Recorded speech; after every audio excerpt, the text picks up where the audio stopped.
Hello and thank you for joining. This vest is a little bit odd when I start leaning. I'll have to keep that in mind in the future, but hey, there's nothing to do about it now, and we keep forging forward through the fire and flames because, of course, we played Guitar Hero recently, but did we? No, we did not. But of course, I'm going to make that reference anyway. Hello, my name's TJ. We're streaming out of Geek Fortress in Snohomish, Washington. All day, every day, we're going to keep doing this one, except when I say that, I mean 4 days a week. We're going to have some fun. Bogglewrath, that one guy. Dank the Mind Sculptor. I hope you're all having a brilliant day. It's going to be a lot of fun. We've got some standard here today, and it should be a fun, good, old-fashioned time. So they say, even though it's the new fashion that they call standard. But it'll be fun. I think we're going to have... I think that's a misrepresentation of the rounds, but I think we're going to have 4, but we'll see. We'll see. It'll be fun. We'll learn together. We'll have some fun, and we'll do some cool things. Hope everyone is having a good night. Of course, they were coming off of a lot of events this weekend, so there's a lot of things happening there. There was the Invitational, an Open, a GP, some interesting things happening there, and of course, spoiler season is upon us, which should be a particularly fun time. The new Tezzeret, though? The new Tezzeret is awful. Well, it was a Planeswalker deck card. It's pretty bad. That doesn't redeem it. You shouldn't expect much. Okay, are you joining me? Yeah, what's up, dude? Oh, okay. How's life? Oh, no. Enter the Late breaking developments. Did you even hear my joke? Nope. Because I hit the desk. That's okay. I hit the desk and I entered the battlefield with trample. Okay, I get it. Hello, Rabid Papa Tritty, and look at all these auto hosts. All kinds of fun. Standard tonight. Now, you have been playing a particular standard deck recently. Me? Yes. Yes. And have you been enjoying it? It's, very fun. It's a little bit in my style, but a little bit not, but it is at least red. It's red, yeah. But it's not going to be in the field today. No. which is sad, Yes. but that's okay. I mean, I could go play. I mean, it's up to you, really. I kind of like the streaming more, honestly, right now. All right, As much as I like the deck, I'm kind of do that. apathetic towards playing in a tournament right now. Fair enough. Fair enough. I basically never do, so I wouldn't really know that feeling. That's fair. But I did get to play on Saturday. That was weird. You and Coleman covered for me. Yeah. It was all kinds of fun. I went 3-2 with that Titan Shift deck, which is interesting. Yeah. Interesting. That's what I'll call it. And do you know what? I think the next round should be starting relatively soon. And when I said, What's up? oh, look at there. Have you got some news for me? You have Carl. And where is he facing the wall? He's on the wall. Okay. Yeah. He's playing blue-white control. Yeah. Close enough, yeah. Flash. I think I'll take close enough. yeah. Is this the blue white like mid range or is it actually control? It's control. That's Okay. what he said. Oh, man. Murdoch, thanks for the follow. You're awesome. Murdoch. Andrew Johnson. Andrew. Spelled the way it sounds. That Playing a black-white hate bear type deck. I Oh, like mine? Black-white. okay. Red, white. Yeah, Red white. Mardu? Black-white. Mardu. Black-white. Black-white. Black, white, yeah. It's black Like, and white. like mine on... No red. Okay. Moto. As much as you want there to be red. I always no do. red. All right. I do. There you I go. do. Cool. Thank you very much. Oh wait. Wait. What? Yeah, we'll find out later. It's non-relevant. All right. So leading off, we're gonna have black white hate bears versus apparently a blue white control, not within the normal realm of what you would expect from this deck, which would be in the realm of, you know, the mid-range version. So out of a control version, what would you expect? Maybe just a lack of some of the 3-bin inspectors? Yeah, not really many early drops. Looking for more board wipes and spot removals and Maybe capitalizing on some sweet Torrential Gearhulk as you... Torrential as you Gearhulk. I would maybe see a Cataclysmic Gearhulk, even though I don't really enjoy that. I hate that card. I don't disagree. I don't hate that card, but that card is not great. Okay. And up against black white hate bears, probably looking at like a mannequin deck, or the what's the name of it? Possibly that. The Puppet Master, I whatever have it's called. a similar one that what I would expect out of this is a black white hate bears. You have the Night Market Guard. When it's tapped, does 1 damage. You got a couple looter scooters to tap that and keep it in play and get the looter scooter in. Okay. You got Comball, so every time they try to remove something, they take 2 damage. You got Authority of the Consoles, and so everything comes in tapped and it's slower. So mostly hinging around Cumball, maybe like a Thalia, that kind of stuff. So, yeah. Okay. Cool. Late game would be like, Gonti in Angel of Invention. All right. Well, let's check it out and have some fun. We'll see you there. Yeah.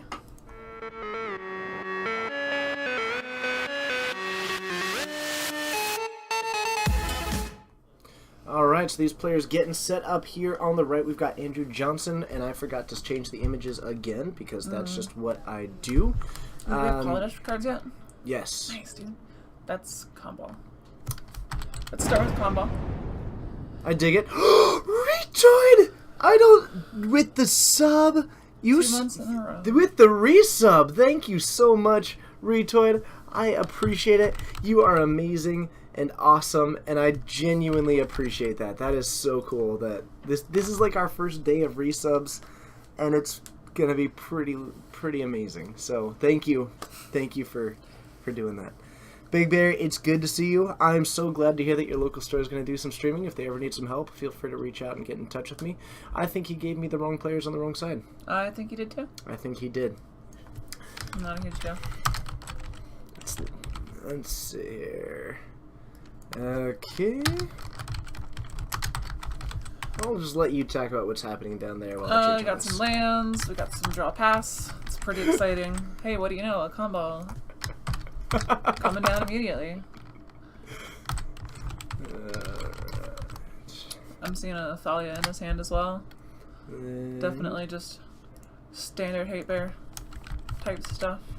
Sure, not a whole lot happening from Carl just yet. Knowing that he's blue-white, though, I wouldn't want to play like that Thalia or just anything else, honestly, right now. Sure. Big things that I might be worried about, like he didn't play down a Gideon, but maybe I'm looking into an Avacyn or maybe even a Spellqueller at this point.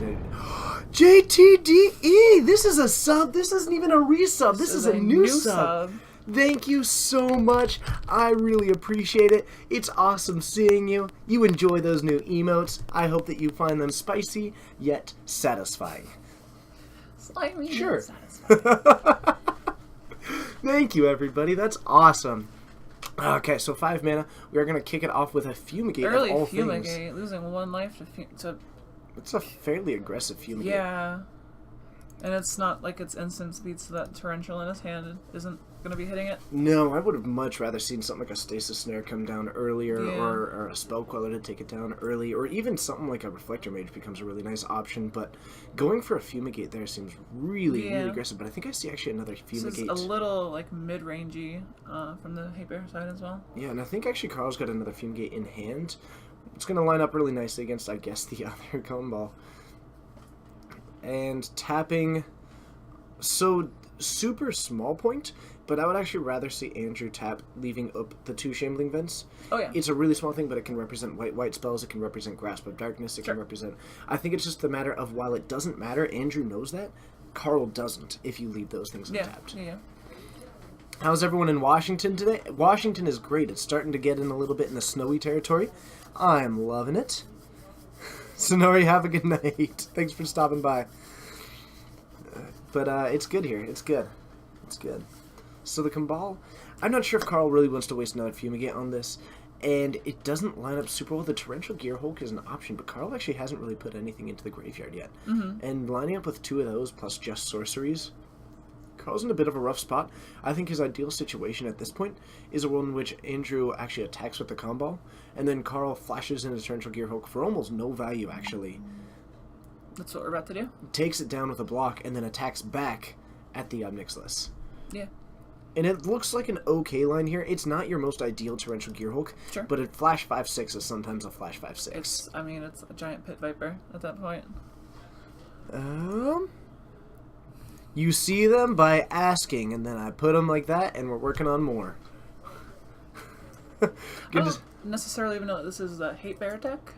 This is more of just like a black-white mid-range control. I don't know. I don't think that we're. Homebrew. I really don't think that we're seeing the best exhibition from either of these decks yet. That's fair.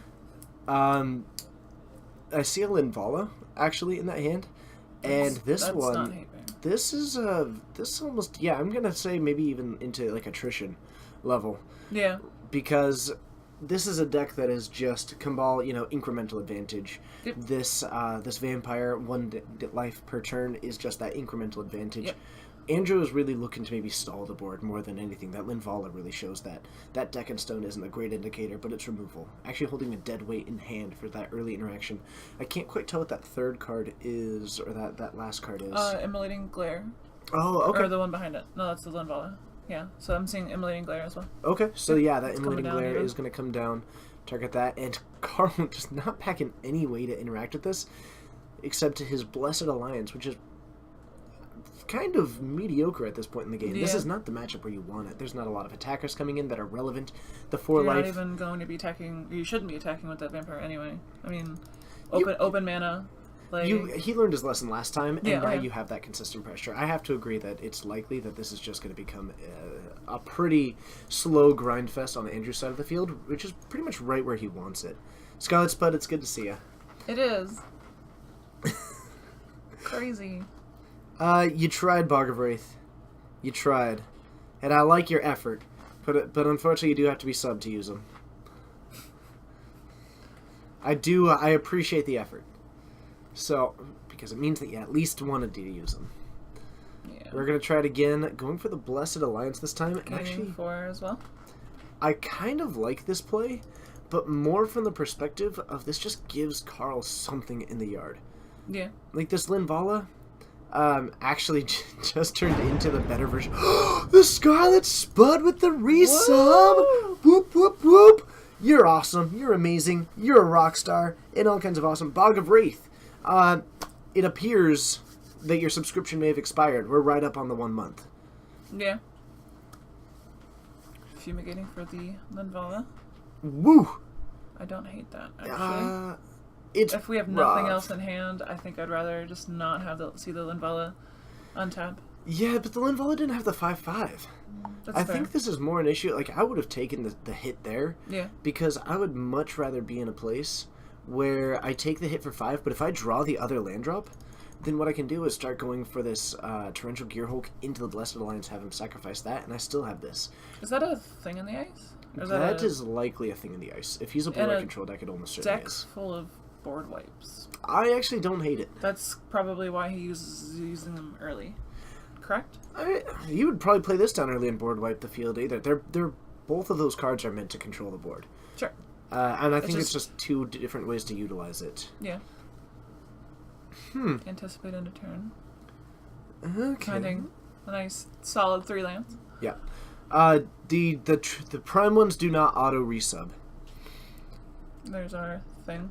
There was dancing. Oh, ain't Avacyn. Okay. Avacyn's not bad. Yeah, I like that.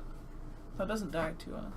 I guess it does die, but I mean, it hits the Omnixus back down to 1, which it's still been grinding out a pretty long game. Tron Beetle, it's good to see you. Hi, everyone. This is awesome. just drew into a summary dismissal. Man, this is super cool. I feel like we're on a little bit of a delay here. Not sure how big of one. Let's try refreshing that. Grasping on Avacyn. Get that countered. Let's see. And I think we're still doing okay. Sorry. Do you just unsub then sub again? I honestly could not tell you. I honestly could not tell you. I think we're fairly... Yeah, we're getting there. Alright, we'll catch up. Yeah, because he just played summary dismissal. It's not that far behind. Cool. Okay, we were just way behind there. Yeah. Whew. Deckenstone. Do we just go for the Deckenstone here? On an Avacyn... He did just drop the counter spell. He has 1 card in hand. What's the possibility that is another counter spell? He is just going to lose it. Honestly, I think the clue is probably worth a little bit more. It's not worth more, but it's actually worth a decent When he amount. has an Obnix on the field, though, I Yep. don't think. I think I'd rather have a dead Obnix. Okay, so we're about 30 seconds behind. Granted, he's at 2, so he's not like pulling any pressure. But No, and honestly, both of these players, it's 21 to 20. yeah, Both of these decks are in a very Drago moment, and I think that this is a situation where it favors Andrew just because of the Omnixilus. Even though normally I would probably start favoring Carl as time goes on, he needs to start answering these Planeswalkers. And as you start looking at the ways to address, decks of this nature, he actually just did a pretty good way about it. This Omnixilus isn't able to kill the Torrential Gearhulk, and he just came up with a really great sweeper to both of these effects, and I think that this is going to start to favor Carl, because Sure. Planeswalkers are so good yeah, against decks that are trying to go into late game. These control decks, which aren't able, Drago, well, fine, they're going to be out-advantaging you just through these Planeswalkers. mm-hmm. Huh. Double Essence Extraction. Lord Nex, you are on time. That's bold, and I love it. That's gaining him 6 life, You earned it. keeping him the Obnix. Honestly, if I'm Carl, though, you just got so much value out of that Torrential Oh Gearhulk. no, for sure. That's 9 mana worth But- of cards that you just took out, 3 cards of which Yeah, for that. I am all about that. but Andrew is keeping his Obnix, and that's what he needs. Sure, but Right now. actually, Carl's at 21. Yeah. Keep in mind that what he's going to start doing is at the end step, activating this Westvale Abbey and start producing one. He can afford the 1 life. He's got a counterspell in hand to stop maybe something, but it's not a great one. Sure. And he can just start at least applying this slow pressure to the Obnixilus. Maybe eventually grind it up, but more than anything else, against this Deadweight and this Ruinous Path, neither one of these are instant speed. So if Carl makes this at the end step, he can start getting some of that pressure back in at the Obnixilus and maybe keep it in check. Hopefully increase it over time. We'll see if Andrew really wants to start using this removal on the free 1/1 tokens. Yeah. What are those cool? Those are Essence Extraction. They were the game day promo. 3 damage to target creature, you gain 3 life. I'm totally okay with that. I would definitely start swinging with the Shambling Vent right now, though. I have to agree. Especially because he's hellbent. Yeah. Like I think the Shambling Vent looks really good right now, and especially since you just played a second one. But who cares if you lose it? Like, Yeah. you're not too upset. No, plus you have the Ob We Nixilis have and just 2 Shambling Vents, so we have dealing 3 in damage. total. Question mark? Is that under it? Is that another Shambling Vent? I don't believe. Oh, It is. is? You're right. You're right. So we should have been swinging before, honestly. With Carl having mana up, I don't think so. You still have the Ob Nixilis. You could save it as a blocker for a Torrential Gearhole coming down. Not for an Avacyn, but I kind of like just waiting until Carl was at this Hellbent point. He only fires up the 1, leaving up 2 mana, which I think is actually unwise, because both of his spells are sorcery speed, and I'm not sure if I think that representing something to play is as good as actually just making a play. Sure. At least at this point in the game. So I think that my most active play is I'm just going to plus the Ob Nixilis, draw a card, see if I have anything that I actually want to do. Avacyn. Definitely not a hate bear deck. I'm probably still just firing up all 3 Shambling Vents. No, for sure. I'm not even sure if I want to use the Avacyn yet. It's just something that starts dying to where if Carl draws a Fumigator or anything else. Oh, yeah. And if I can just grind him out with 6 damage every single turn while Well- putting myself further out of reach, that's fine. And especially because of the majority of Carl's removals so far has been, I don't understand Eiley the Pilgrim. Death Touch. It doesn't. I thought it had lifelink. Possibly. I thought it was Death Touch. Interesting. Let's take a look. Yeah, Death Touch. I think we're okay with. I mean, Sure. I don't necessarily understand, maybe, but he is gaining a lot of life. I mean, he's obviously at 25, so I think that the card works fine in this. I'm still in the position where I'd rather not play these things. Sure. And I'd probably just rather bash into the Shambling Vents. Anything that No, Carl I has, agree. it's going to keep costing him 1 life just to activate the Westvale Abbey, and I'm not going to lose those. He's got 1 card in And hand. you're I'm gaining not 2 as concerned. well. Like, Yeah. you're in a good position. So we're just going to block that one, only take 1 for it, and gain a little bit of life on that side of the field. He is leaving Avacyn mana up, though. I think he's looking for an opportunity to drop it. Yes. That is a land in his hand, and that's another Avacyn, I think. Absolutely. So looked at the decks from the links. What is a sideboard? So a sideboard is that when you are playing Constructed Magic, you have your 60 cards, but you actually have 75, and 15 of them exist outside of the game while the game is in session. As you enter into the second and third game, you have the option to bring cards in from the sideboard, and what they do is help fix some of the matchups that you're not prepared for. So ideally, your 75 would be able to handle anything in a given room, but you're playing the main 60 that you think gives you the best odds on average, with 15 cards in the sideboard that might come in for more situational or against a particular deck, and they help hedge you against a particular deck. Yeah. In a sports term, it would be like a second string or a substitute. Nice. I dig that. Thraben Inspector. See, we're starting to see all the cards that I would have expected to see so much earlier on. It's possible, Lord Nex. I can totally see that comparison. Obsidat was amazing in Standard, though. Anguished Unmaking looks okay. I mean, when you're at 26, a lot of life loss looks okay. I think it's a little awkward that I think he's using cards like Eiley to gain life, but then half of his cards also make him lose life, and you're never gonna get to 30 for Eiley at that point. Yeah, you might. It just most of the Avacyn fight. Flavor fail. yeah. We're out. Actually, I think my timer is incorrect, by the way. I think I never restarted it. And so I think the timer is way ahead. I think we're probably closer to 35 minutes.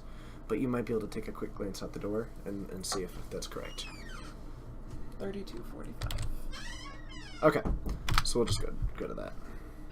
Yeah, my timer was way off. We're about 10 minutes off. Okay. You saw Joe's 4-color Nick Fit? Oh, man. That deck is absurd. You were in the legacy pile. You were romping around in the legacy pile, weren't you? Okay, so using the Anguished Unmaking here, I was actually thinking about the Ob Nixilis, but I like this a bit more. It cleans up really nicely, and now you have a little bit of a flying blocker, which isn't going to care about as much about this Westvale Abbey, so even if you attack all out... He already declared. Yeah, I'm just trying to think about for the future turns, because Sure. I'm not sure if I dig that, but I guess it just gets you a little bit more damage. I may have wanted to hold it up just in case some other answer came down. You could have Carl is fired off just at the end step. flooding out. Carl has so hit his bad. Carl has hit his land drops. Yes, that is true. Oh, yeah. Also expensive? Yeah. So, Carl can stop one of these creatures. He'll be able to stop 2 damage, but he's still going to end up taking... The anguish making on Evison was pretty flavorful, at least. Why didn't I not even notice That's that? funny, actually. Oh my goodness, why doesn't Andrew get a Sorin out? Cast a Sorin. Cast a Sorin. Awkward. Other side of the battlefield, but you did call it. I did call it. No, I was kind of expecting that out of Andrew, if he was going for Hate Bears. So Cataclysmic Gearhulk not going to be coming down anytime Yeah, soon. I don't like that at all. I'm not a big fan of the card in general, but I hear what you're saying. Westvale Abbey, when he's flipped, is not a land any longer. That's worth noting, I suppose. That is... Dead waiting on the token. Honestly- Keep it in clear board. I don't hate that. The card's dead anyway, and it means they're guaranteed to get 10 damage if you were to fire up all those Yeah, healing vents. Looks like we're not going to, so I think instead... I would have, though. I would have liked the vents. Sure, but you block 2 of it, you end up taking 5. This is still a 4-turn clock against Carl. It's probably going to be enough, would be my expectation. Mm-hmm. Huh. Wasn't Avison around $60 at one point? Sure. Yep. I don't Good know. card. I don't really pay attention to Magic Finance. Like, on release. She was she popped up to like 55, 60 for a week, Okay. and then went back down almost immediately. Kind of like Chandra. So it was release week. Yeah. Oh yeah. I mean, Release week doesn't which, count. Yeah, that's normal. that's to be expected. Nothing like some good Planeswalker tax. Is this black-white hate bears or black-white control? We were told black-white hate bears, so that's what we're going to put. It does seem... I think that we're starting to see all the hate bears parts of it, but it does strike me as a very controlling deck. It reminds me a little bit... There's not enough draw for it to be considered control. I mean, black-white, it's not going to be draw. It's going to be about card advantage like this. I mean, I Omnix guess he does have the was. Obnix, yeah. Yeah, that's not really where you're diving into once you step into the black-white realm, unless you're going to go for a third color and go Painful Truths. But even still, I don't know. But I mean, you could splash blue. You could splash blue I'd be okay with that. for Quicken. There's no Quicken in standard, unfortunately. However, I'll let you run it. thanks. I appreciate it. If you want to run Quicken, I will allow that. Do I get to pick one red card of my choice? As long as it's not Bolt. Done. Goblin Guide. Okay. That's fine. Actually, wait, is that even good right now? Probably not. I'll take No. Lava Spike. So, Stasis Snare comes down. On the Avison, we do have the Anguisher making to be able to pull Avison out. Now this is a flavor fail. Yeah. I don't know that that's when you want to use it. Do you have 4 Shambling Vents? I think that yes. What a rebel. Is that really what a rebel is? You don't do 4 Shambling Vents. Normally. He's just in a a black rebel. white deck? Sure. Really? In a black white deck, the mana base is so easy. I'm hurting on 3. Like, I don't want to do 3. The Blues! Thanks for hitting that follow button. It's awesome having you. My name's TJ. Mine's Maeve, I guess. Straight out of Geek Fortune since Yeah. the Homish Washington. Yeah, no, but 4 Shambling Vents. Oh man, Andrew's gonna take that game down. Carl just could not outgrind that. So that came down to, so part of it, Carl... Can we change this to, like, black-white, like, attrition? Maeve has a very Hey, loose Sam. use of the word rebel. Yeah. It is... how often do you run 4 manlands? Often. Really? Yeah, manlands. I don't like that. Creature lands are so good. They're always coming in tapped. Yeah. There's no point where they aren't. This is standard. It's so slow. That's, I guess. I It's don't know. so slow. It just seems really weird. Jamie Topples? You never join us. Hi, Jamie. I hope you're having a great day there in chilly Pittsburgh.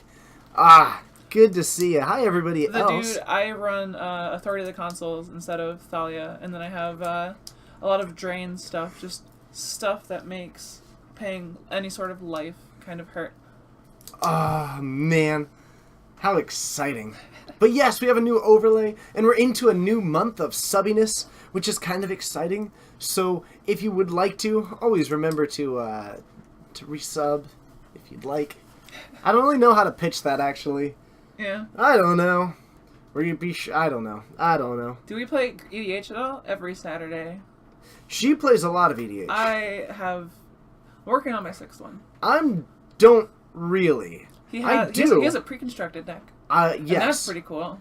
I can't. Hey, Derek Campbell. It's good to see you all. But I used to play EDH. I didn't for a long time.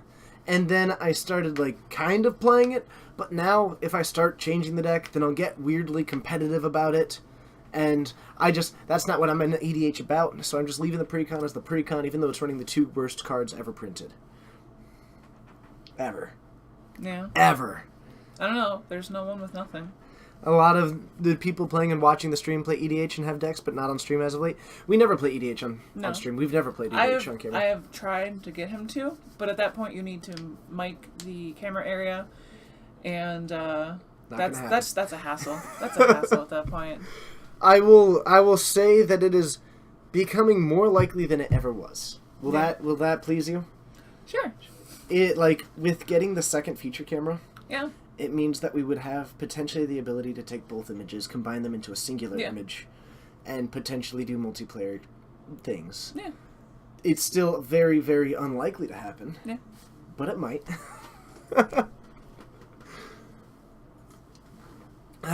EDH is boring for us, Spikes? I don't think so. I don't know. Have you played with me before? Because it doesn't sound like you have. I think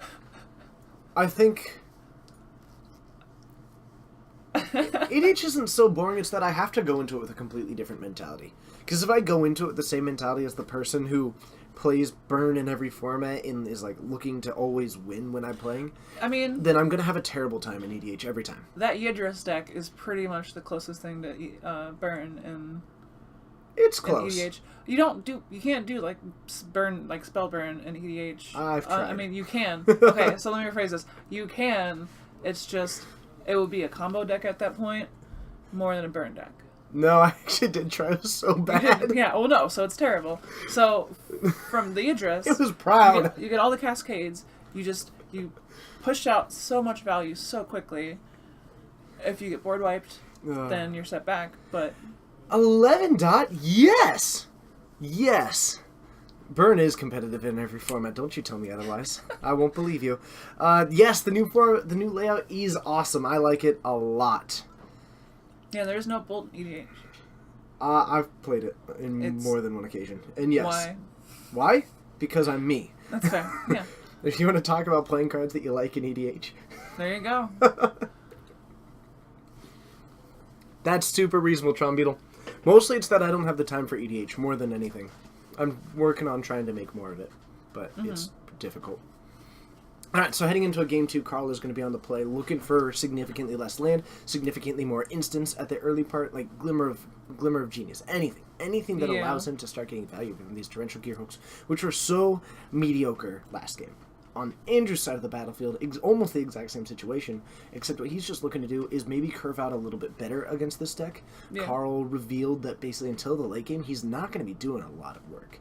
If he can actually get a little bit proactive, the big thing that he needs to worry about at that point is maybe using Hand Disruption to make sure that he doesn't get hit by a Fumigate. That's going to be the big problem card. Oh yeah. Well, and those 2 Fumigates on 1 creature each kind of felt bad. I think you were okay with losing some life to get a bigger amount of value. Waiting one more turn on that second one I think would have at least not had him take 1 damage. I think they were a little bit. I don't think they would have given hasty. Carl the game, but I do think that they were a little bit early. I think they were a little misplayed a little early. Mm-hmm. You need to hold on to them. So, the Ailey Pilgrim is out. From Carl's side of the battlefield, we just have the 3 lands. Not a whole lot going on yet, but a Spellqueller is like my number 1 pick for what's coming down this turn, but I actually don't see one in hand. Maybe a Skywhaler Shot seems to be in play. Not very good against this deck. Skywhaler Shot takes down power, correct? Yeah, 4 or greater. Not a lot of high power creatures in this deck. I'm not even sure if I would have kept Skywhaler Shot post board. It seems to only hit Avacyn. Mm-hmm. Because he didn't even see the Cataclysmic Gearhulk, which really shouldn't be in the matchup post board anyway. Yeah. Hey! Marquez, welcome. It's good having you. It's good having you. Hello, everybody. How exciting. I love doing this. Don't you love doing this? What's this? Streaming. It's not bad. Thank you. They don't hate me, so that's not hurting it. You know. So, a Glimmer of Genius from Carl. He is going to be taking a little bit of damage from this Ailey, which has got that Death Touch, which is different than Lifelink. Good call on that one, And man. 2 damage from the combo. And the Blessed Alliance looking really good. Yeah. Is that a Torrential Gearhulk? I think so, actually. I think we dropped that because we have one in hand, and we don't have a land for it. We need one more land. I think that the second Gearhulk is worse than the first when I only have one land in hand. I think that you're right about that. And it looks like he may agree. Yeah, I believe that you are correct. So... And he's just going to Got draw it. one anyway. Casually. How did I escape Tommy Moonray's secret volcano base? It's funny. I can't really reveal that so that I can do it next time because he watches this. But now that I'm on stream, there's a good chance that he's going to be chasing me down and might be making an appearance here if he finds me again. So. Well, thank you. Thraven Inspector putting down the Clue token. It's not bad. No. Absolutely, Andrew does seem to get a little bit more of a solidity of idea of what he's going for this game. Yeah. I mean, I definitely would like to see Andrew's deck a little bit more low to the ground, a little bit more aggressive if he's looking for a Hate Bear style deck. Thalia is a card that I'm really missing out of this deck. Thalia, yeah. He had one last turn, or last game. Yeah, I'm just, man, Thalia's good. We also, think about it this way. Nah, hold on. I'll save it for later. Hey, it's good to see you, Mentorade. Thanks for the nice words. So, the Blessed Alliance able to take down at least the Ailey. The Clue is getting cracked. We were going to draw a card, so it looks like after using that Clue, Andrew's a little bit sure locked into his game plan at this point. Yeah.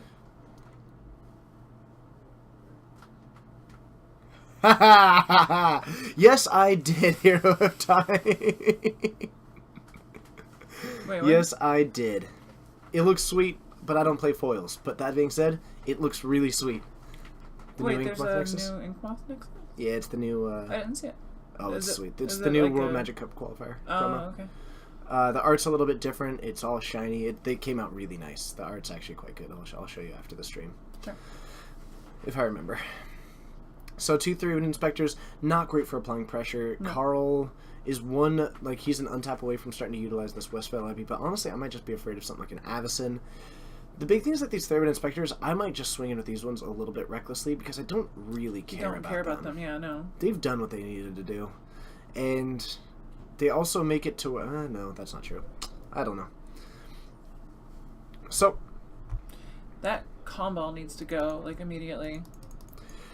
against Carl? Yeah. Yeah, I don't think he has much to pick it off without combat, Mm-hmm. which is a little unfortunate, but it's getting work done. 80TR 64. What are my favorite modern decks? Ooh, what's your favorite standard deck? What's my favorite anything ever? That's fair, yeah. Burn. I like Burn, Infect, Affinity. Burn and Affinity are my two main competing decks. I've also been enjoying Skred a lot lately. I like playing Titan Shift, but it's not quite my thing. I really enjoy 8-Rack. I enjoy playing... what else do I like? All of the decks that you have built?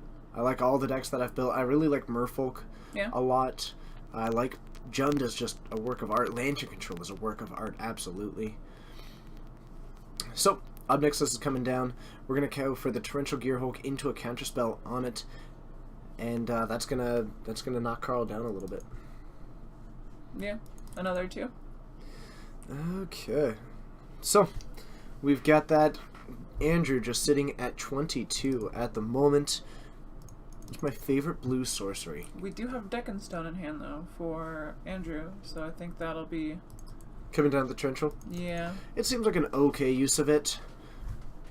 Maybe not the best that I've ever seen, but, not bad. I think Sun and Moon. Sun and Moon is sweet. favorite blue sorcery. Oh, gosh. There's so many. I don't know what my favorite blue sorcery is. Whatever deals damage. Sonic Blast is instant, I thought. It is an instant. Yeah. So it can't be that one. Oh no, I like Ponder. Connor's pretty nice. Yeah. Hey, Caddux. Oh, hey, Gideon. It's good to see ya. Hope things are going well. I hope your Christmas present went well. I know you ordered it. Oh, I hope that went well. He was getting a Christmas present for Alice. Okay. Or Allison. Allison. It was Allison. I was thinking Alice because her oh, yeah. Never mind. We bonded over a love of Alice in Wonderland. That's fair. It's a good movie. Ooh, is he swinging with that? Does he have one in hand? Okay, yeah, no, sure. Sure. I don't like that, though, because it's a blue deck. And blue decks have counter spells. Did you call Alice in Wonderland a movie? Oh, okay. I grew up on Disney, okay? I read the books when I was in elementary school. When I think Alice in Wonderland, the initial thought is Disney. Hero of Time, that sounds super sweet. Alright, so it did not work out super well. The negate definitely took it down. It's Lewis Carroll. I read them. It's I okay. feel judged. It's okay. No, Feel you're not judged. judged. You're not judged. You're not judged. Most people haven't. They're good. They are. They're my favorite books ever. Oh, man.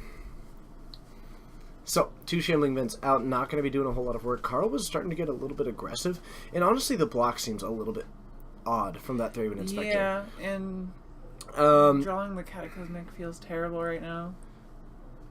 Derek Gamble, the cards in a vacuum are fine, but when you start to contextualize, they're worse than just about anything else you could be doing.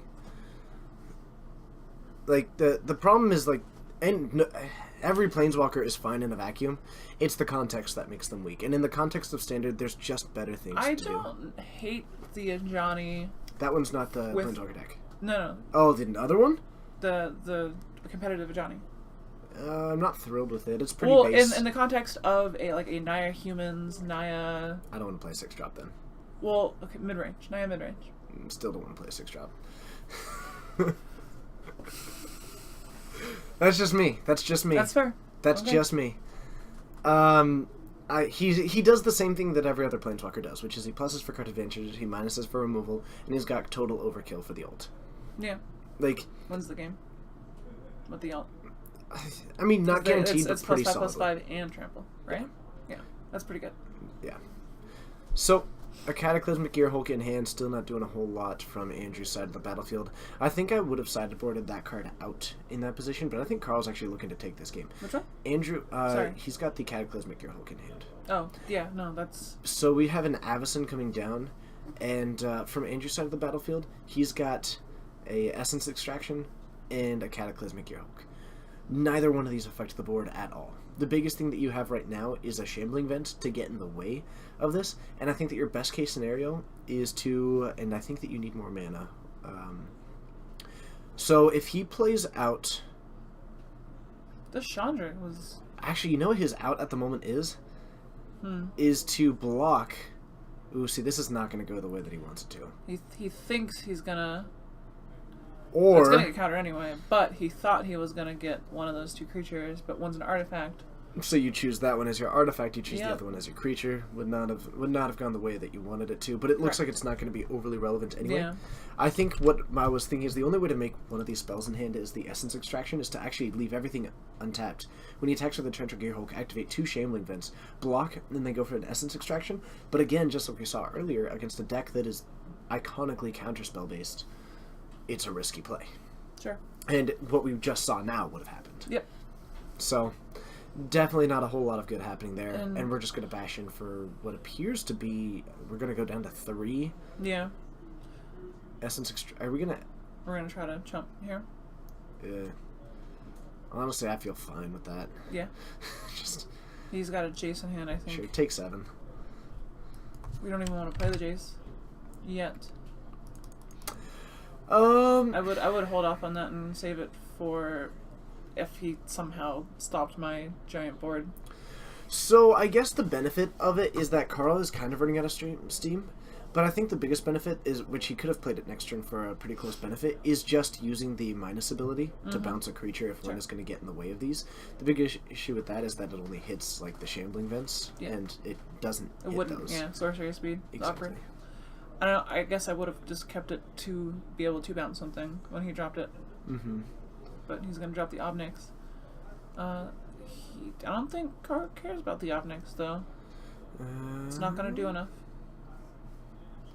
Let's see. They're just going to go next. And I think, Big Bear, that you are correct. Because he did use the summary dismissal on it, didn't he? In the fire. Oh, no, you're right. Okay. Oh, they were pointing out that the Torrential Gearhulk, but the summary dismissal would not have hit the Torrential Gearhulk as well. Because it was already It's resolved. an end of the battlefield, not a cast trigger. These old draws start making me question every trigger. That's an ETB and wondering if it's a cast. Right. That card's like, those old Eldrazi. They're sweet. Yeah. They're so sweet. But the cast triggers kind of Messed with everything. yeah. It's not even like they messed with everything. They're fine. But at the same time, they're just so much better. And then you just have to start double checking every colorless card that you ever see if it's an ETB or it's a cast. Yeah. But I do actually, it's a sweet design. Except it's also really, really powerful. Well, I think that's kind of the point, is because it's powerful. You have to cast it, you can't cheat it in. That's true. That's true. 2 cards, card Torrential Gearhulk. There's no winning, JTDE. No winning at all. Oh, welcome everybody who is out there. Looks like there's just about 100 of you. My name's TJ. Mine is Maeve. And we are streaming out of Geek Fortress, located in... I think this is Snohomish, Washington. I believe that you are correct, at least last I checked. Yeah. And, we do this 4 times a week. So every Monday, we stream standard at 6:30. Yep. But you can also find us doing some modern, both Saturday and Wednesday. Wednesdays at 7 and Saturdays at 6. Yep. Plus, on Fridays... we do Legacy. Yes. Legacy at 7:30. Now, remember that these are all with Pacific time. Yeah. Hey, Hephaestus! You're in Bellevue. It's Very Hephaestus. cool. It is Hephaestus, isn't it? Do you even... mythology? I'm much better at understanding what a word means than Lewis- understanding how to Lewis pronounce Carroll- one. I was a reader. Lewis Carroll novels. I'm much better at reading a word and knowing what it means than I am at looking at a word and knowing how to pronounce it. Sure. That's fair. That's what I keep Bryce for. That, and he's like, man, he's so good at pronouncing names, though. Yeah. He's crazy. He's like, every single time, just name. 2 seconds on the screen. He's like, let me just draw this one for you. And it's just the garbledy kind of like the names that are awesome, but also completely unintelligible to me. Yeah. It's just, boom. He nails it. First try. It's pretty much every single time I try and come up with my own interpretation of it, and I'm never right. He made Pandora's Box. Yes. Yep. Yeah. Nice guy.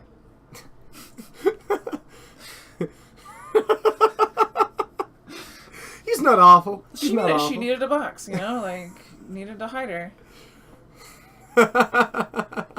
Okay. Discount Skrillex. I forgot about that.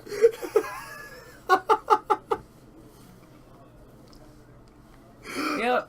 Oh, that was such a great moment. Yep. That was your own doing. Yeah. I didn't think it would stick around. You can never be too careful with Doro. That's fair. I know now. Doro. Hey, Melvin.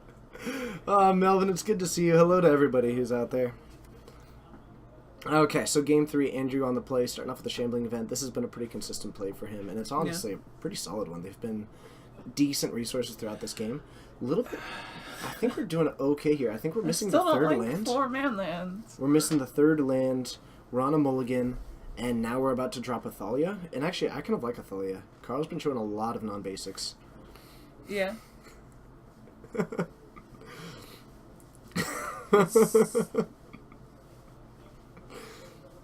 Doro's a kind. No, it's fine. It's fine. You can also call her the Edgelord. Edgelord Supreme, thank you. Got it. My bad. My bad. I didn't realize that you got the upgrade. Yeah. Oh, yeah. No, that was thanks to my discount. The discount Skrillex actually gave you another title? Yeah, dude. Impressive. Yeah. Alright, so the Portana is going to come down tapped. This Thalia looking like a pretty decent clock. I'd probably attack with both of them. I mean... The big thing is, like, Immolating Glare is a big problem. Oh, yeah. Like that? Just like wow, who would have guessed? Whew. Certainly not me. So we have a Stasis Snare available. It looks okay. It looks like we have a Fumigate in hand. We got an Avacyn, and we actually do have the 5th land. I might be fine with just taking another swing from this one if I can start trying to get a blowout with the Avacyn.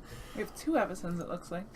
The big thing that I want to see is that, like, Andrew is on 3 lands. He's very limited on resources. Well, there's our 4th. So... He doesn't have double black, though, and he does have... He has a Immolating Glare. What's the second to the right? That is an Anguished Unmaking. Is it? Oh, no, second to the right. That's a Noxious Gearhulk. Oh, nice. I haven't seen that yet. So an Anguished Unmaking is going to get cast on that one, and it looks like... Do Carl get to untap first? What? Interesting. So he attacked, and it looks like he waited until Carl's turn. Yeah.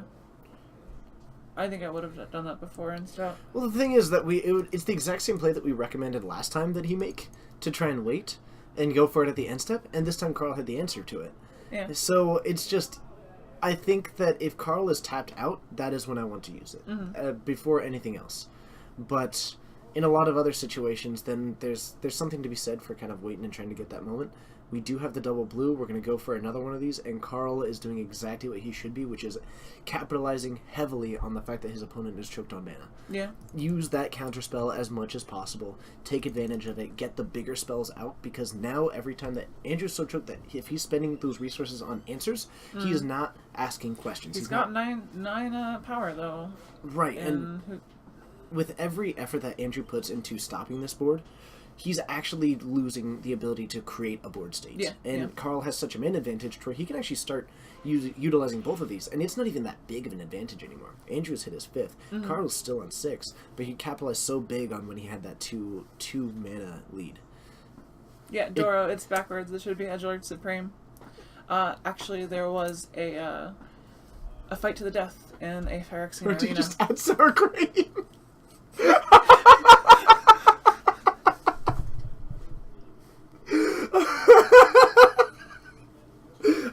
The whole thing. Oh man, that's super funny. So Carl takes this one down with the advantage.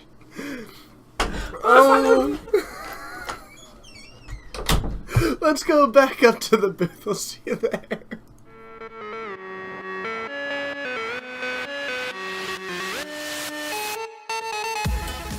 Hello, and thank you for joining. My name's TJ. Maeve is out there trying to find us another match. Having a good time with some standard here tonight. We're going to find out how many rounds that we have. It's either 3 or 4. I think it's 4, but I'm not 100% sure on that one. But if you are brand new to the stream, be sure to hit that follow button and join us for all 4 of the streams that we do weekly. Standard, Modern, Legacy, and Modern as you work your way through the week. It's always a lot of fun. We're always looking to improve and have some fun and build this wonderful community that has grown around us. And of course, if you have the means and the inclination, always consider, or at least please consider, subscribing to the channel. It's something that genuinely does make a pretty big difference in what we can do. We got the sub button a month ago. We operated for about a year, or about 13 to 8 a month to a year to 13 months without any budget whatsoever. And just looking at what we're going to be able to do with this sub money is pretty incredible, and I'm really looking forward to what we're going to be able to do with that. So it's going to be a lot of fun moving forward. Any Jeskai control lists? There's a decent chance. Gaimon Tags! Thank you so much for the sub! It's awesome! Thank you. I feel like it's been a while since I've seen you, so I hope all is well. I hope things are going good for you. And thank you so much for your support. It means the world to me. You're a rock star. Any Jeskai control players? Maybe. Maybe. Could you also... Dylan did it, and I'm just kind of like sitting here now. So we got Ethan on the wall, Okay. and Okay. I don't know. Okay. I don't know names. You can just go Oh, out. Brandon. Brandon, are you on the stream? Are you fighting Ethan? Yeah. Okay, What's your last name? sure. I'm gonna try and spell that. We lost our autofill. Thank you. How generous. Thank you. Nice cap. Perfect. Ethan, I'm gonna say that. I was told that. Thank you. My apologies. Alright, so sorry, we're getting the backup match. We're figuring out what it is. Maeve's out there trying to get the names and the decks and what they are squared away. And now you catch us in the in-between time, which we're still working on solidifying. Amorikatsu, thank you so much. That sounds intimidating, but also awesome. Red, white vehicles. I love it. Red, blue, control. It kind of looks tempo-y, but there are some control aspects. Okay. I dig it. I like where we're heading with this. So we've got blue-red control up against vehicles. Oh god, what do we change that to now? And they're heading into game 3, I suppose? No, this is game 1. This is next round. Oh! Yes. That control matchup kind of takes a while. Yeah, that's true. So we are in round 2. Do you know if we're going to have 3 or 4? By any chance. You know what? Let's go with 3. It is 8 people. Okay, so we're going to have 3 rounds. We'll see what we can do with that. And for the vehicles, let's just go for the, We call them? I was going to go for the Flea Wheel Cruiser. That's fair. Yeah. And perfect. I think that this is all that we need to head on down. We'll see you all down there. Have a good one.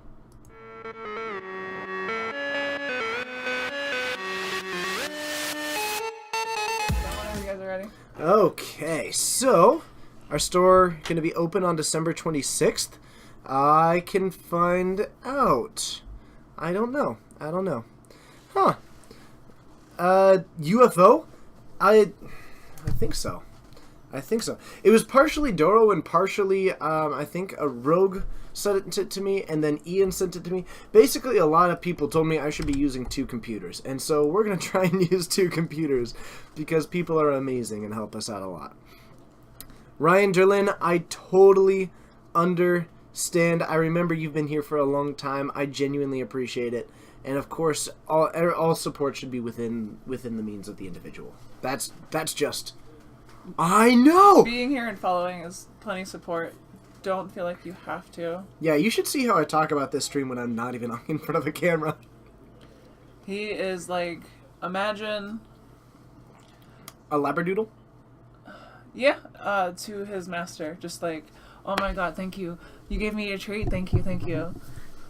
Looks like a Xanthid. I know! I haven't tried out this vest with the new thing, and I apologize. And I don't want to turn it inside out because it'll look even sillier. Yeah, it would.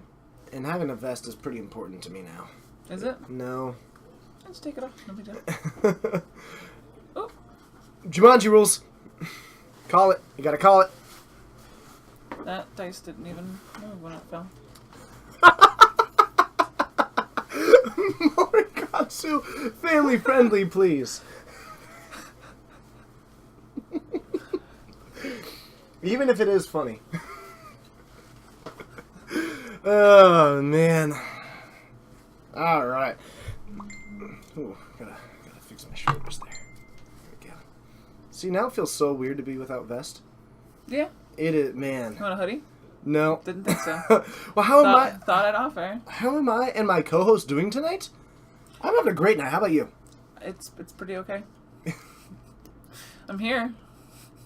You are my antithesis. When you step into this booth. You did my impression so well the other day. De Grand Malay. I'm assuming that's how I can say your name.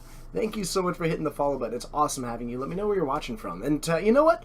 Everybody let us know where you're watching from. I'll try and pay attention to most of them. Chat spam town names. I don't even care if you're from there. Give me a town name. Okay, so make it to the store on the 14th. I would love that.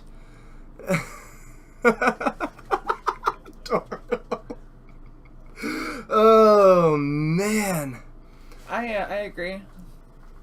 I am the Esper Queen. that's true. I think I should be the host. Wait until Esper actually wins something.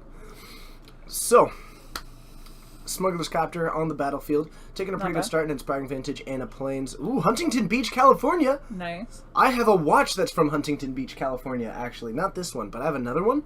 I was born right by there, and my dad worked for the city for a long time. So that's pretty cool. Oklahoma, Indiana, Helensburgh. Good to see you, Todd.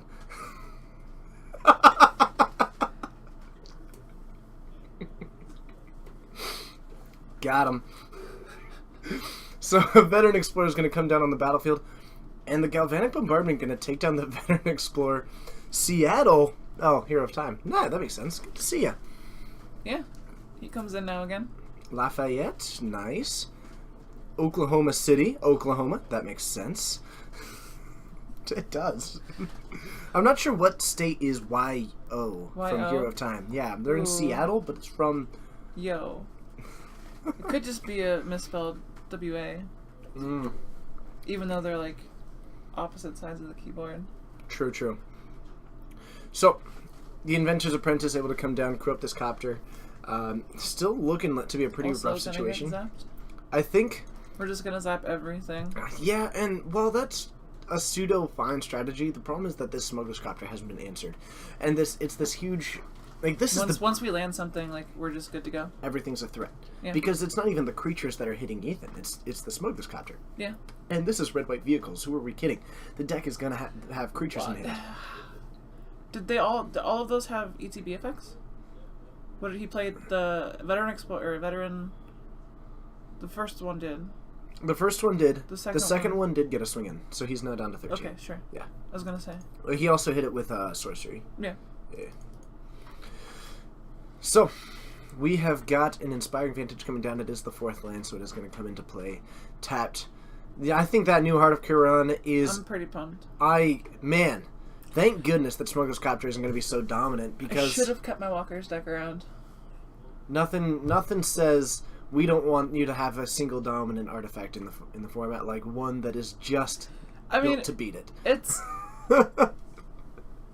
It's a format based around artifacts. Why would you not have A really 2-mana good 4/4 artifacts? with flying and Yeah, vigilance. dude. A 2-mana Sarah Angel 2-mana Sarah Angel is the best. that you can play a Liliana and just start plussing to kill creatures and then minus it to attack.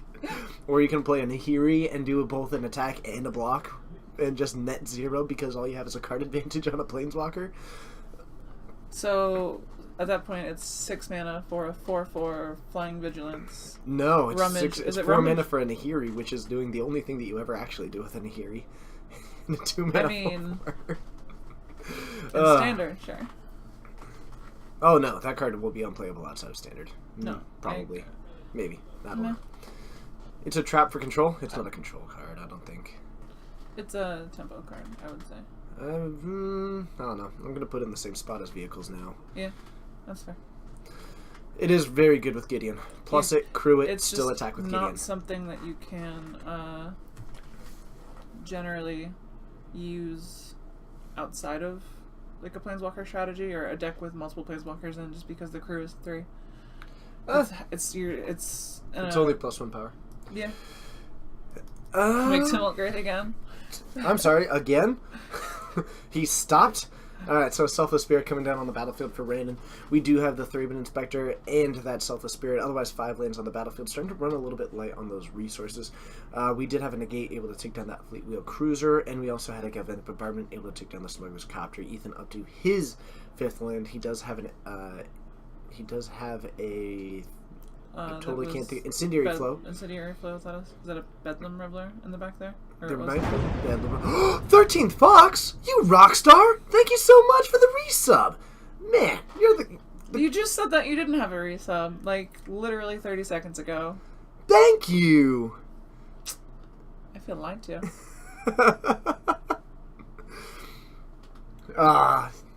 It's great having you. What do you compare the bottom of the barrel to the top? Because they look the same. Prezix, thank you so much for hitting the follow button. It's awesome having you. You are a rock star. It is standard right now. Let's be honest. So, and Sky Sovereign trying to come down, but it looks like no luck here. Wow. That's not a spell that you see too often. That's Insidious Will, isn't it? Yep. Goodness. I sideboarded that. When I played my blue-black control. It's a good spell if you're looking to do a very specific thing with it. What are we letting TJ have? That's dangerous. The joke. Oh, that's fair. Yes. I don't know. Oh no, the Tibble. Thanks for hitting follow, 13th Fox. Also, he followed. Insidious Will. Okay. Man, okay, it's good. So, a Fleetwheel Cruiser coming down. This one resolves, and we're just going to bash in for a good simple 6. But sometimes a simple 6 is enough. When it puts your opponent down to 3 and it starts applying a pretty good French Insidious Bill. How do I feel about the new Languish-free Visions card, Yahini's Expertise? I'm not thrilled with it, but at the same time, I will never discount... I will never just write off any card that casts a spell for free. But I don't know. Can you cast Visions off of it? I didn't think... Yeah. Because there's no CMC on it. Correct. Its convertiment cost is 3 or less. But it doesn't have a CMC to Correct. have a CMC that's 3 or less. Yes, so it's 0. It's the I same. understand that's how it works with Cascade. It's just It's exactly the same as Cascade. You can't like... It's casting the spell with convertiment cost 3 or less than. Okay. Yeah, it's the same thing. Yeah, I'm not like I don't think that -3/-3 is generally enough for 4, but it might be. It might be in more aggressive It'll get modern tested. metas. It'll Definitely give it a shot. The card will absolutely get tested, and it might be incredible. It'll be even better in like just like to pick something off that it wouldn't hit. Like there's many times where it's like I can get everything except that one thing. Mike the Knight 512, thank you so much for hitting that follow button. And then you have like it's the red-black destroy creature can't be regenerated. So, Yes. terminate. Yes. Goblin Dark Dweller's coming down on Ethan's side of the battlefield. He does have this Drowner of Hope, which is a pretty potent piece when you're at 3. Mm-hmm. Being able to sack these Eldrazi Scions to keep creatures tapped if you really need to is going to be hugely important. And now he has this 4/4 menace, plus he's got this 5/5, so he's actually developing a startlingly fast clock. Randon is now at 15. If he doesn't develop something in the next turn, he's actually going to be getting attacked all the way down to 5, possibly even 4. And even that's not even the most aggressive thing that Ethan can start doing. That's if he does nothing. Yeah. And he would still have the ability to sacrifice these creatures. Right now, the best case scenario is like this Thalia is going to come down. Great. He can crew up the vehicle, and then you just sack one of these Scions to take that one down. You attack all out, still leaving back one of these Scions. Maybe you even leave back one of the other ones. You can either knock him down to 10, or you can knock him down to 5. Hey. Ethan is coming back with a vengeance in this one. Oh yeah. He's starting to get control. Let's see. Can't cast Mirror Superior. Unplayable. You are correct. Sor155, it's good to see you. And it looks like we're actually going to go with the 5 power. Okay, so we're going to go all out. With Randon in top deck mode, we're just going... Because actually, this is pretty correct. So, if you're looking at the situation, if Randon draws removal, then you're able to take down one of these creatures in response. The biggest thing is that if Randon... Like, the way that you lose this match is if Randon has removal, fires it at this, then the Eldrazi Scion tries to tap the Thalia. The Thalia then crews the you're not boat, gonna tap it down the car. Pre-combat, and you can't crew once you've... No, if he tries to take down... Like, that is how Ethan loses. Yeah. If Ethan has nothing else in hand. Sure. But with Ethan attacking all out, I have to think that Ethan has got something in hand. Sure. That just made him feel like he was protected in this situation. Because right now, he's in a tough spot. If he doesn't have an answer, he actually just lost. Yeah. Because this Depala is just crewing up the vehicle. And I think that he has to have protection in hand. Otherwise, this was a pretty greedy attack.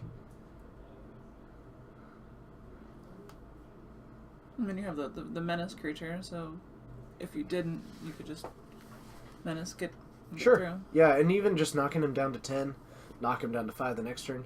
And it looks like they're actually... That is not what I expected. That is the 2 damage to target creature and return a creature? That is not what I expected. This is the, Yeah, let's go next. I was not prepared to see that card cast. Yeah, That's you scooped it up. That's the Devoid. Deal 2 damage to a creature or player, and or return a spell or creature to its owner's hand, I believe. Store 155, yes, it did. I can verify. I talked to Dylan on Friday, then I double checked yesterday. No, on Saturday. Yes, it did go through. It did happen. You're shaking my phone like an earthquake.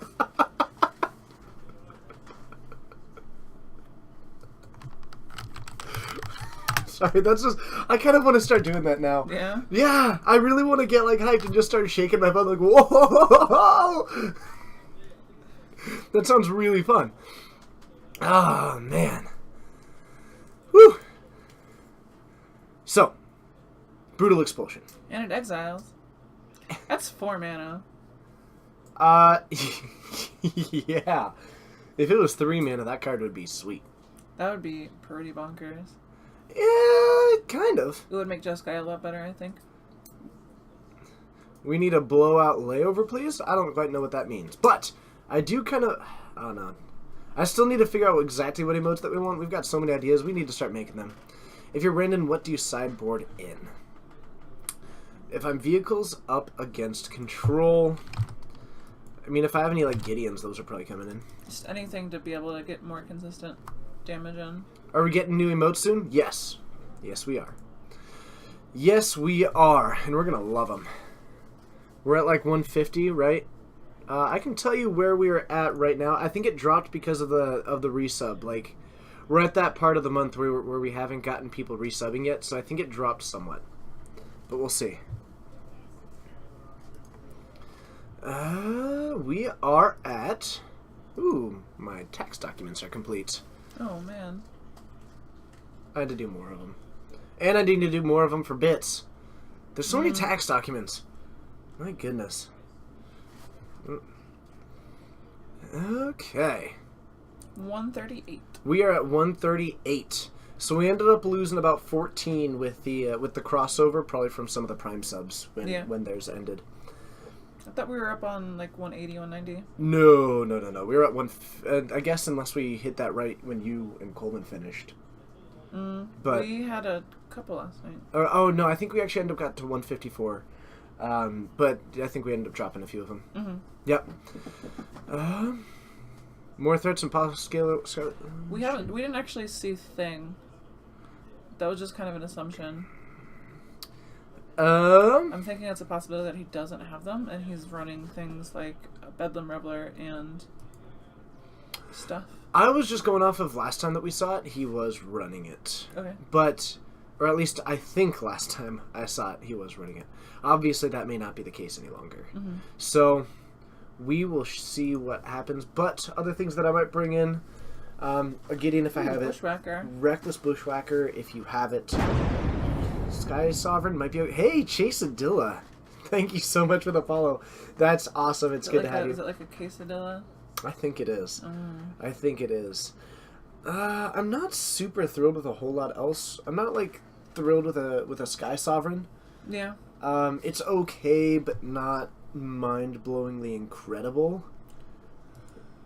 I think like that the I'm Bushwhackers just because I like that a lot. if you have them in hand, Haste is always good if Ethan thinks and that then it's safe to tap out for an effect. you or anything cast a like that. spell. He's like, I'll counter that. He's like, well then I'll also drop the Bushwhacker.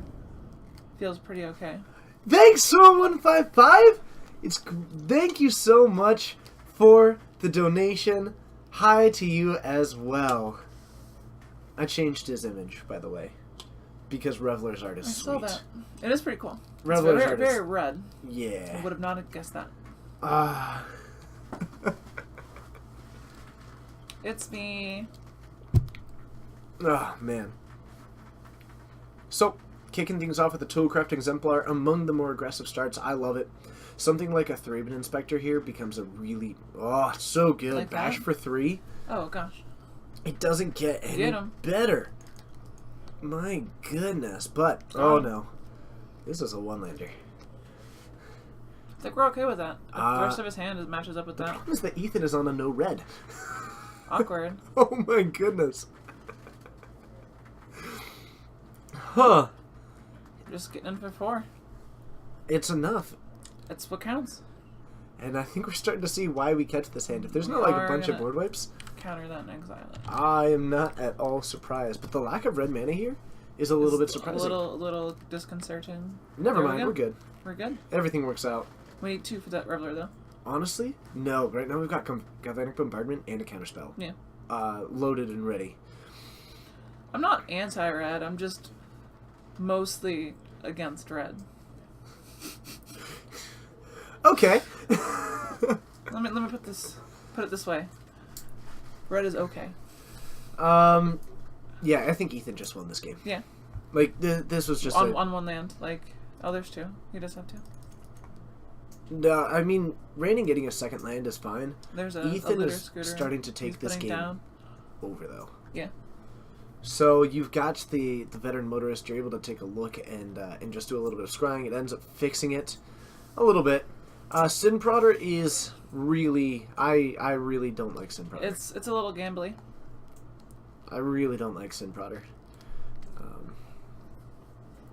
But I've had a rant on that one before. We have the Inspiring Vantage right now, so we are going to be on 3 land.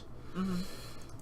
I'm not sure quite what I want to do if I'm raining, because this might be my time to make the comeback. I might almost be looking at cracking some of these clues. Maybe I drop down the Thraben Inspector and go to crack another clue, or be prepared with one of these like Blessed Alliance if I really, really need to, but I probably won't. But it looks like we're more interested in just dropping down the Copter. I like how... Shade of Hades! Oh, man. Thank you so much with the 3-month sub. You're a rock star. You're amazing. Let me know what your favorite deck ever was. Ever. Oh, Forever, thank you ever? so much for the support. That is so very cool. Oh, man. So, let's crack a clue. Look at that sub. That's right. Throw some emotes in the chat. Toss them in. I'll be sending out another email soon with more links to the sub only Discord. Shade of Hades. And yeah, we'll jump in there. We'll start having a lot of fun. Gideon. We're in land short, though. Or is that 2 Blessed Alliance? That is 2 Blessed Alliance, a Thraben Inspector, and honestly, I'd probably just try and get a little bit aggressive. We're looking for a Galvanic Bombardment. Yep. And I don't think that we found it. Where is it? Oh, did you see? That was the Mirrorwing Dragon. Yep. Yes, favorite deck ever. Going down to 1. A little spooky. Don't know I'm spitting.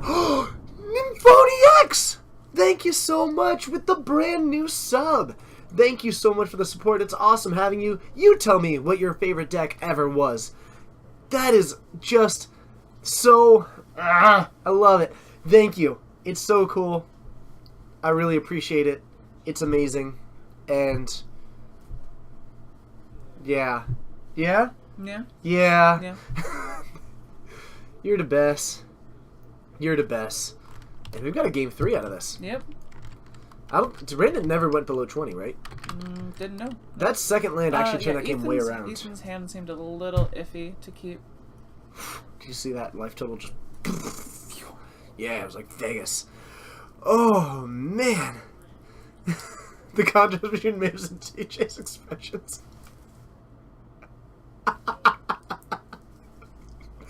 Your favorite deck ever was your first ever Jund deck. Sprouting Thrynax, Dragon's Heart, and Hellkite Overlord. Oh, that sounds like the Jundiest of Jund possible. Very much so. So much. Oh, man. What have we got here? Huh. I have the right to be hyped? The past 10 or so months. 13. 13 months. This is so great. I can't even believe that we've been doing this for over a year, man. Yeah. It's at the point where it seems like it didn't take any time at all. And at the same time, it also seems like I can't even remember what I did before this. I can, but I can, but it just seemed not what you should be doing with your time. No, it wasn't even that. It's just it wasn't this. I don't know. I've just become so. I don't know. It's just weird. That's fair. It's weird. It's part of your daily habit now. Kind of. Yeah. Basically. That's fair. Okay. Aww. Aww. Alright, so Ethan gets to be on the play. Looks like Squidward to TJ SpongeBob. Nose and everything.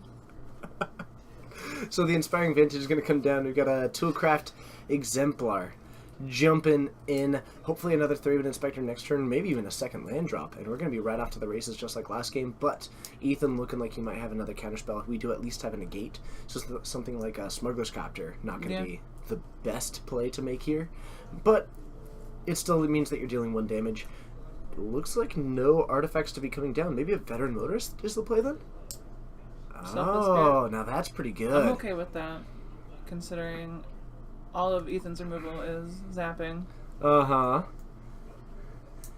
Mr. Sarrowhood, we have not done any giveaways. I don't think that we're going to do any today. Coleman decided to pull the trigger on something that I was not prepared for.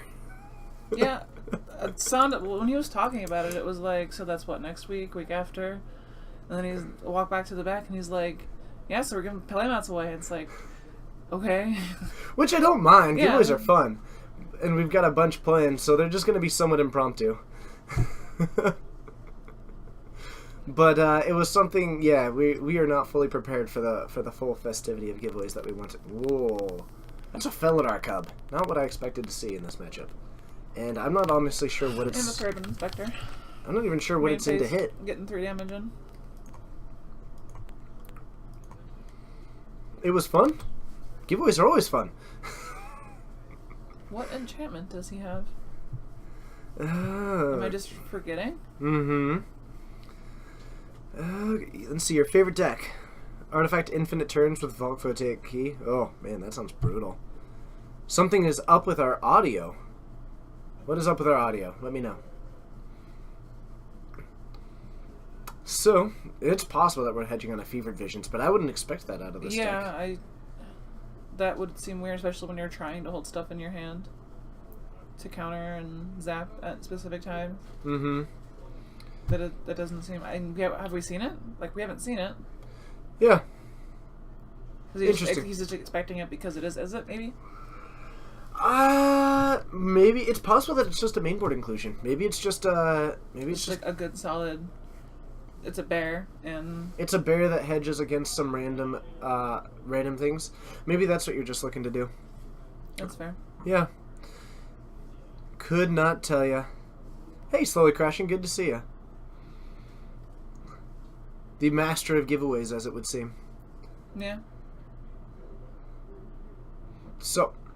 Mirror Weave is such a fun card. We've got to see. We have got a negate in hand. The best thing that we're looking at is a Bedlam Reveler, but not a whole lot of action from Ethan's side of the field right now. I think Randon is functionally a free swing here, and this is going to be a lot of damage. There is just blue spells in Ethan's hand and a Bedlam Reveler. None of them going to do anything. Ethan's going down to 6 this turn if nothing else happens. To 6. Toolcraft will be 3. Yeah, because of the artifact. So we swing 4/6, 2/2, 1/2, and a Toolcraft. 3, 5, 6. Taking 6. Yes. Oh, I thought you said going to 6. No. Okay. Yeah. That's fair. That's all good. I was about to say, like, that's a lot of damage right now. Yep. With also another 3-Bit Inspector to be able to rebuy if any answers come on down, and that is not what we're looking for. I don't think that Ethan has it. Yeah. I think both this is games, Randon in 3. has just come out too quickly, and Ethan has been a little late to respond. Mm-hmm. I think without white, it's I think Ethan needs to go Jeskai. That Fumigate would be so strong, especially in a meta where we have a lot of big board states. Maybe. I think that if you're going to go control, it just might be that he needs to go a little bit higher up. But honestly, the deck as it sits is kind of fine. It seems to run this lineup like a fairly active control deck, but post board it seemed to go really heavy into the counterspell. The zaps and counters, yeah. Because we saw a lot more burn in that pre-board. But I'll go find another map. Cool. So we've Expapiri! Thank you so much. I got hyped before you.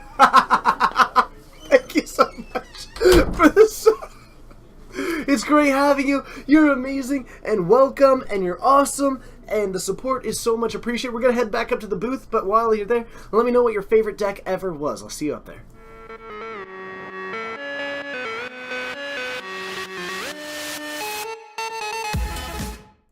Hello and thank you for joining. Reinhardt, how do you TJ emote? Unfortunately, it does come with subbing, which it appears that you currently are not. But I understand. Oh man, thank you. So We are waiting for next round. Shared Fame Mind's Desire Twiddle Ramp.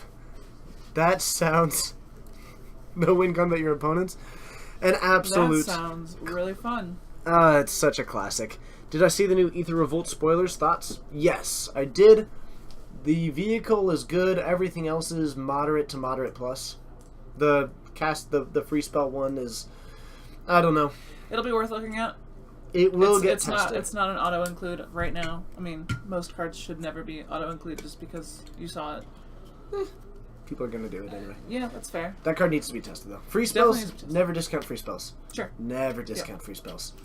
Tell that to Phyrexian mana. 54 or 56 card decks. Tell it to Delve. Yep. Treasure Cruise and Dig Through Time. Ooh. and like Murderous Cut. Yep. And Tassiger. Yep. All the cards that were deemed unplayable for the first several weeks of being spoiled. Never doubt cost reduction. That is just a lesson of Magic. Free spells are inherently good. Esper Dragons. I love Esper and Dragons. That sounds fantastic. The Ajani is really good. The Ajani is the same as every other like Planeswalker. It draws cards, it removes a creature, and it's got like a totally over the top bolt. Ultimate. Will it be good? Yeah. Contextually, maybe, but I'm not going to call it until I actually see what's going on. Yeah, that's what I don't like about our community sometimes is like people are judging these cards now and like the whole set hasn't been spoiled. That's the point of spoiler season. That's fair. I just like it all seems so absolute for my mind. People are just like, oh, it's a terrible card. Lunchbox 6977 with the sub. Even when Dylan answers, he's gonna say thank you. That is a thumb from Dylan himself, the store owner. Let us know what your favorite deck ever was, and Dylan has got some news. Let's go ahead and put up an invisible telephone. No news. Hello, Dylan. Next round. How are you? I'm great. How are you? I'm so good. I put you on speakerphone, but I'm still holding my phone up. That's how everybody can hear you. I wish you had a banana. A banana phone? I don't, because I don't like bananas. You Harsh, man. first. That's terrible. You need like a Saved by the Bell one, so you can be like pause and like go onto your phone. Anyways, there's one match remaining. They're on game 2. If they go to a game 3, I will let you know. Otherwise, would you like me to find some in betweeners? If you'd like, that'd be great. If you'd like. I would. If they I would like. like everything. It doesn't matter what I like. I believe in you so much right now. Yeah, dude. Okay, at some point there's going to be a critical mass on Color Walker to play Call the Gatewatch with. Probably not, but that's okay. Dylan's not sick. He just lost his voice and has never gotten it back. So that's where I'm at right now. Yeah. All the banana phone jokes. We'll bring back Jund Delirium play. I honestly don't know. I just... Oh, God. What? The internet... Oh, is that when I gave thumbs up to the stream? Probably. Don't look at that. You don't have to. To be honest, I just did it with November, and I'm still not sold. And so, since I haven't decided yet, I'm just kind of leaving it right now. Cool, so we got Nora on the wall. Okie dokie. She's on green-red energy. Right. Uh-huh. Hello. What's Alright, so they just started, so I had to move over. And what game is this? 3? No, this No, is this is just the This is just play testing kind of thing? Yeah. Okay. You have Keith, who is not on the wall. He's playing an Esper Processor. Oh, okay. I like this it's deck. ESPROCES. Whatever. S processor. And then you got It's Nora, not. Nora playing. Yeah, okay. And, they're on like turn 3. I just had to move over, so. Cool. Cool. Thank you very much. Let's head on down. Oh man.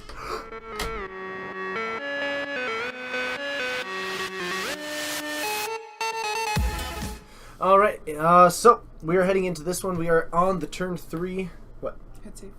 I did. Oh, you did. Oh, you haven't changed the picture. No, I just haven't changed the pictures That's because I fine. wanted to get down there. Let's go Purple green mana. with that, and let's go Okay. with. First one, picture.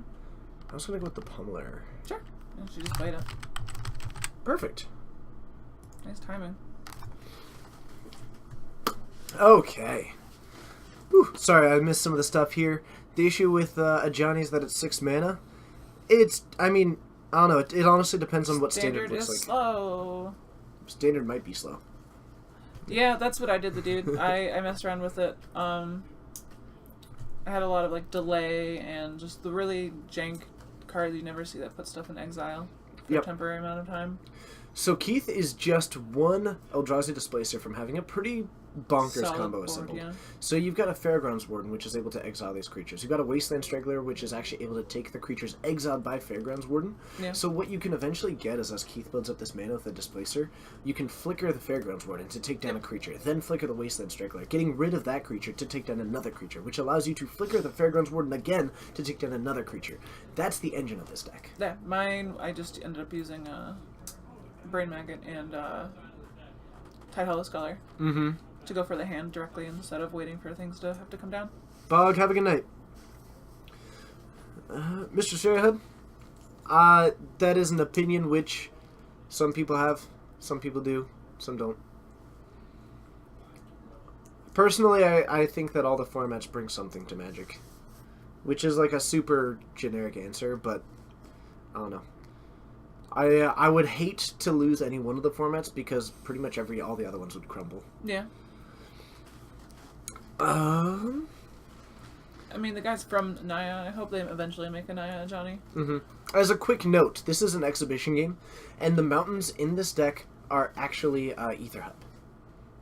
For the purposes of just recognizing the board state. So Keith has not acquired the Ether Hubs yet, so he's just doing some play testing for us. Oh, okay, yeah. Yeah. So that's what those mountains are. Yeah. So we're taking a look at this hand with the Transgress. We have a Voltaic Brawler. Yeah. We have Caged Fury. We have... Larger than life and Blossoming Defense. And only one of those spells can actually get hit. Yeah. Now we know that we have a Blossoming Defense and a Larger Than Life, which is an immediate +6. We no longer have the Electrostatic Pummeler, but we do have the 2/1. The big issue right now for Nora is the lack of red mana. Yeah. Popper is kind of healthy right now. Otherwise, on Keith's side of the battlefield, he's doing okay. Still a little bit stuck on mana. Yeah. But he's doing okay. And that Spellqueller is really good. That Spellqueller is very, very good right now. Against the deck, after seeing what you just saw on that board, it's going to be a really good way to actually eliminate some of these pump spells. Maybe put it in, add this tempo thing. You've even got this... actually, it takes... Does it? Uncaged Fury in our hand. And that does not naturally have Death Touch, or does it? I think it Which does. I believe it does. I think it does. And then it's... Maybe. That's the Mind Melter, right? I totally forget the name of it, but I remember that it's like a discount Baleful Strix. Yeah. So that's what I always called it. And I never bothered to learn its name. So a Larger Than Life going to go down onto this one. Now we've got a 6/5 with Trample. We're going to bash it in. A little bit surprised to see Keith not firing this off, but being at 20, maybe he's just okay with He doesn't really care as much. expending some of those resources out of the hand and taking a bit of damage because he's got this failsafe engine going on, and maybe he's even got one of those creature removal spells in his hand to where he can Fathom Feeder. There you go. That's it. Okay, so it is Death Touch. Still a little bit surprised that he didn't try and block then. It is a 1/1, and that would die to the... But then you Sage. eliminate the creature. Yeah, that's Make fair. it turn Nora. You know that Nora's only creature in hand requires red mana. Yeah. I would feel pretty happy eliminating the one creature that Nora has access to currently. The big, and without the red mana to cast, say, the Cage Fury or any of those other pieces, I don't know, I would have taken the block. Going to 15, like, it's not a mana of damage, it's that you have a kill spell that takes no resources out of hand. Sure. How do you feel about a Kalitas in Esper Processor deck? Or are we looking to hit stuff before it comes down and not kill it? Keith's deck is totally a board control deck. I wouldn't be surprised to see a copy or two in there.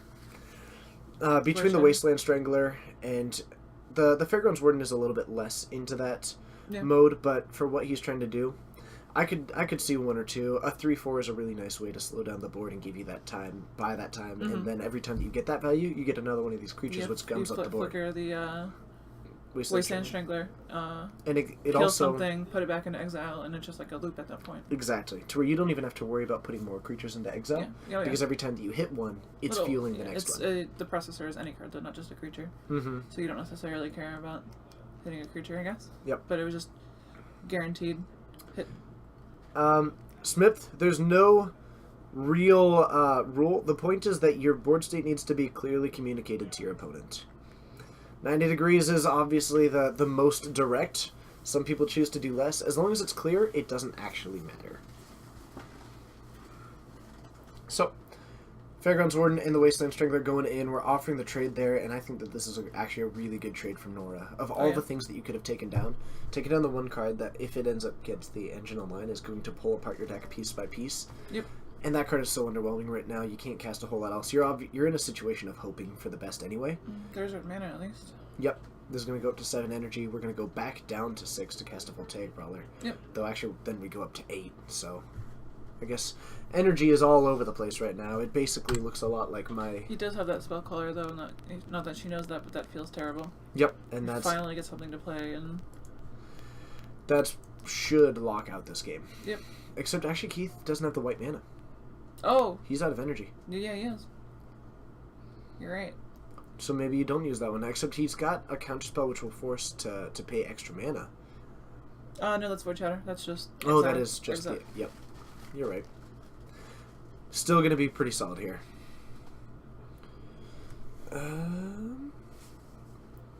So, we have got...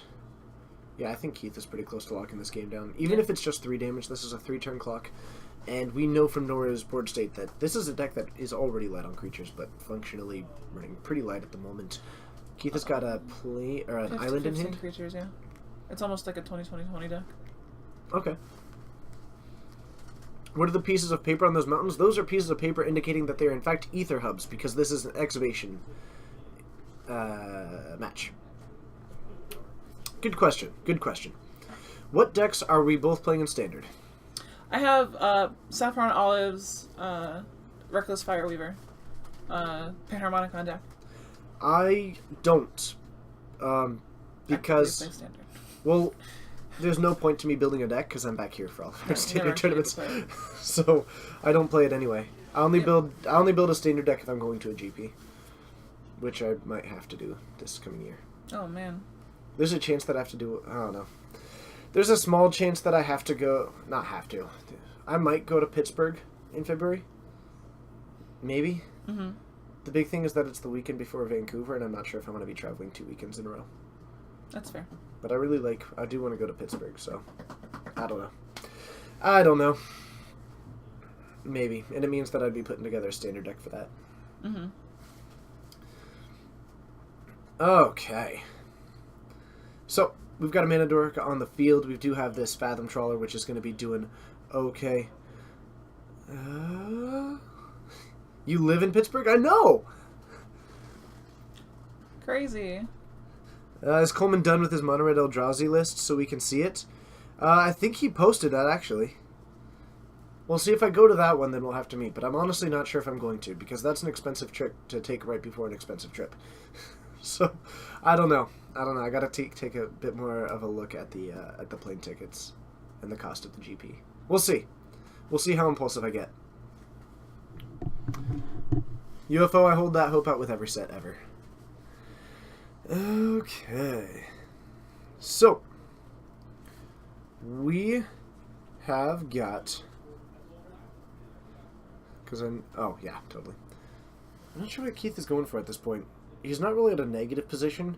Maybe you just try and take out the one source of mana, and this is more of it's not an issue of cutting off mana, it's more an issue of just cutting off of creature. Yeah. You just don't let her stick a threat. Because this, yeah. Because right now the mana is fairly difficult in that Blossoming Defense. Now, actually, Keith is aware of the Blossoming Defense, so any kind of removal that he goes with needs to double up. The big thing is that this Fathom Trawler is going to be a really good tool for making sure that the attacks don't come down. You're at 14. Nora needs to stock up enough spells that if it's going to happen, it's got to be a one-shot wonder. Yeah, she just dropped a Helion on exile. That is that would unfortunate. have been so good. It still would have died, though. Yeah, sure, but I mean, she had the Blossoming Defense on Cage Fury. Well, it's more because of the Fathom Trawler. It's just the Death Touch blocker. Yeah, no, okay, that's fair. I mean, it's trample, so I mean, double strike wouldn't have gotten killed back. Because No, the Uncaged Fury gives trample? No, yeah, you're right. It doesn't. I don't remember. Because the I Helios keep does. thinking Temur Battle Rage. It might actually, but I don't think it does. You're probably not wrong. I don't know, fathom something or other. Yeah, just double strike 1/1. Yep. That's fair. Something fathomy. Yep. Technically, it wouldn't have died to the Caged Fury because of the double strike, but it wouldn't end up dealing any damage. Yeah, which she wouldn't have had time to do anything else. So I don't know. It's just a rough spot right now for Nora. Yeah. In this game one. Keith has a Fairgrounds Warden, a 1/3, basically a ring, and he also has a Fathom Feeder, a 1/1 Death Touch Ingest. Yes. Is it flying? I don't believe it has Okay. flying. Then yeah, just 1/1 Death Touch Ingest. Yep, and it's a Fathom Feeder or something. I believe you can pay into it to have it exile the top card of her library, which is what he's been doing. That one. Ooh, that art's way better than I thought it was when I first saw it. Huh. Okay. It gets points for art. I never noticed how cool its art was. Yeah. Draw a card. Each opponent exiles the top card. Sure. I can dig this card. Yeah, I like this card. Keith needs to be a little bit more aggressive. It is a worse Strix. I still kind of like it. I mean, in standard, like, having a Strix is pretty okay. Sure. I would take this trade all day. Yeah. I'm okay with knocking down to 4, though Keith appears not to be. For 5 mana. Oh, okay, we're just activating. Yeah, again. I was so before it dies. yeah. I was prepared to see some crazy 5 mana spell out of this processor's deck at instant speed. Like I was ready to see the Avacyn come down. Avacyn? Avacyn's really good in this deck because you run Eldrazi Displacer. So it actually negates any that's and all what removal. Keith had on his Naya deck the other day. Yep. Was doing that, reactivating Avacyn. Yep. So now you just have the Fairgrounds Warden, which is going to be, but the board otherwise completely empty. And honestly, Keith is just grinding this game out in a pretty positive manner. Which is what you do when you're playing Esper, generally. Yep. Grinding a match out is fun. That is fact. Did the wrong thing there.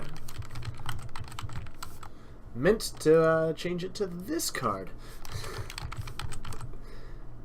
Yeah, there we go. It's literally just an O-ring. Oh yeah, I'm just bringing it up since it's Sure. the card on the field. Yeah. Okay. Going to 5. Yep. For sure, especially because it also gives all of your things indestructible again, so your stuff doesn't die. Yep. Oh yeah, it's a pretty nice piece of tech. I like it a lot. This Keith's deck is just a pile of synergy. I like it a lot. The concept of the deck is sweet. If you want to talk about Esper, this is the Esper I want to talk about. Oh yeah, But I'm still a little bit unthrilled with just how much time it takes to set up. Mm-hmm. The deck itself, the concept, beautiful. The deck, beautiful. When it happens, gorgeous. And it does a great job of buying time into that. I'm just not convinced if that time is always available. But Keith continues to do some pretty cool things with the deck. And when he gets those pieces, that engine is really absurdly powerful. What to I watch ended it up happen. happening in Modern is I would always have things exiled. I just wouldn't have enough things to kind of turn that engine on and begin processing. Mm-hmm. So this is a horribly awry. Interestingly enough, Keith has the Spell Queller in hand. Yeah. So I think it's a he's- little bit of an unusual choice to go for some of these other ones when the Spell Queller actually turns this from a 5-turn clock into a 2-turn clock. And I might be pretty interested in that. I think he's just trying to hold on to it for as long as possible. It's possible. This is going to take down a lot I of mean, things. Esper is not generally something that you're going to rush out just to speed the clock up. Yep. If you can hold on to it, you're going to hold on to it. Okay, now it's time for me to see what these new spoilers are. Uncaged Fury going to get taken out here. Not able to take the Blossoming Defense. And, yeah, this game is just progressively nearing the end. But, Yeah. unfortunately, it's not swift. Just pull up Mythic Spoiler. And actually, interestingly enough, a Harnessed Lightning, not because he's got the spell code in hand. Keith's got this really locked down. Yeah, no. It's That's going to be rough. It's going to be rough. Alright, let's see what this new card is. 3 mana whenever a non-token artifact is put to your graveyard from the battlefield, return that card to your hand unless target a... Nope, that card's bad. Oh, it's literally just a red version of the black-white god. Yep. I don't know what the Japanese spoilers will be. Okay. Translated. Like that. I like that. SPO's Revolution again. Don't need that one. Let's see here. We've got Disallow, 3 mana counter target spell, activate ability, or triggered ability. Ooh. That's actually a good counter spell in Standard. Yeah, Disallow is actually good. I like that. Points for that, Wizards. You get points. Battle Bridge, improvise. Your artifacts can help cast the spell. Each artifact you tap, so convoke with artifacts. Artifact, yeah. Target creature gets -X, and you get X life. Decent like that as removal. well. Sorcery speed, but sure. Wizards, another point. Oh, same spell. And we've got... Grixis in 2. Is this a mini Cruel Ultimatum? Each one sacks a creature, planeswalker, discards a card. You return a creature or planeswalker from your hand or graveyard, draw a card. And when you cast a Bolas planeswalker spell, exile it from your graveyard. That planeswalker enters the battlefield with an additional loyalty counter on it. So that's gonna Mini be Cruel Ultimatum? I'm sold. I'm sold. Patrick Chapin is going to be thrilled. I know exactly what Patrick Chapin is doing for the rest of this Standard season. That's funny. That's awesome. I How dig can it. I make this work? I don't even, it's not even, overly incredible, but it's awesome. It's a mini Cruel Ultimatum, plus, Renegade, I believe, did Disallow also hit spells though? I think this is setting up for Amonkhet. Yeah, of course. I think it's setting up for Amonkhet. I think that's just going to be a mini Cruel Ultimatum for the current time in Standard. Yep. I like the gumption here. You Blossoming Defense their creature, and you know why you do it? Because then it's on your terms. Because you can. I have bolted myself. She has done that so many times to me. You gotta do it. You like- gotta get your say in. Or it's like I think we're actually just about to head into zap round 3 herself too. at the end of her turn so that she dies on her terms. Yep. All right, let's head on up. Cool.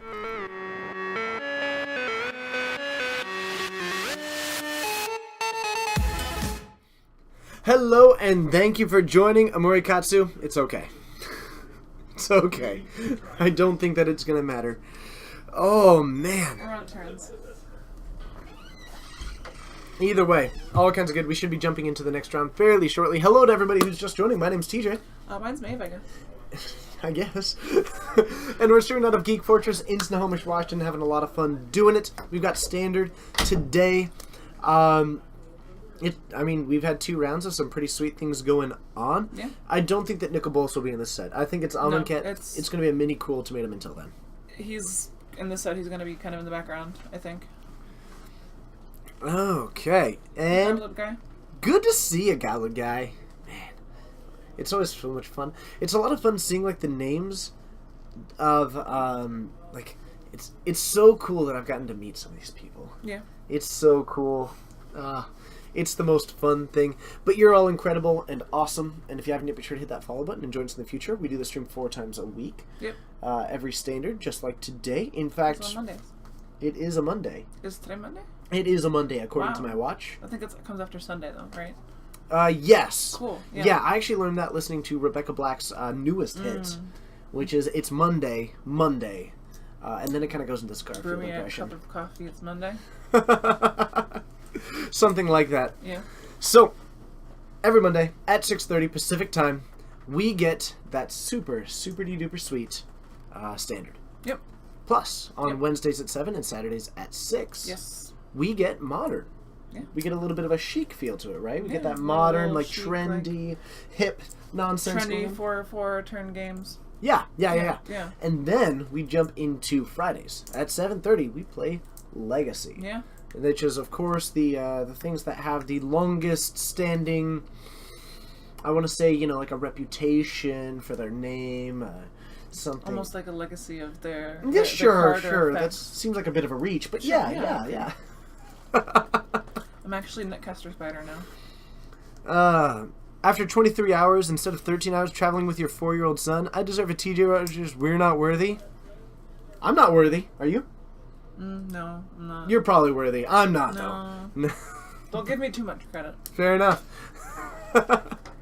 Oh, man. Why are there 2 6-mana Johnnies? Because of the new Planeswalker decks.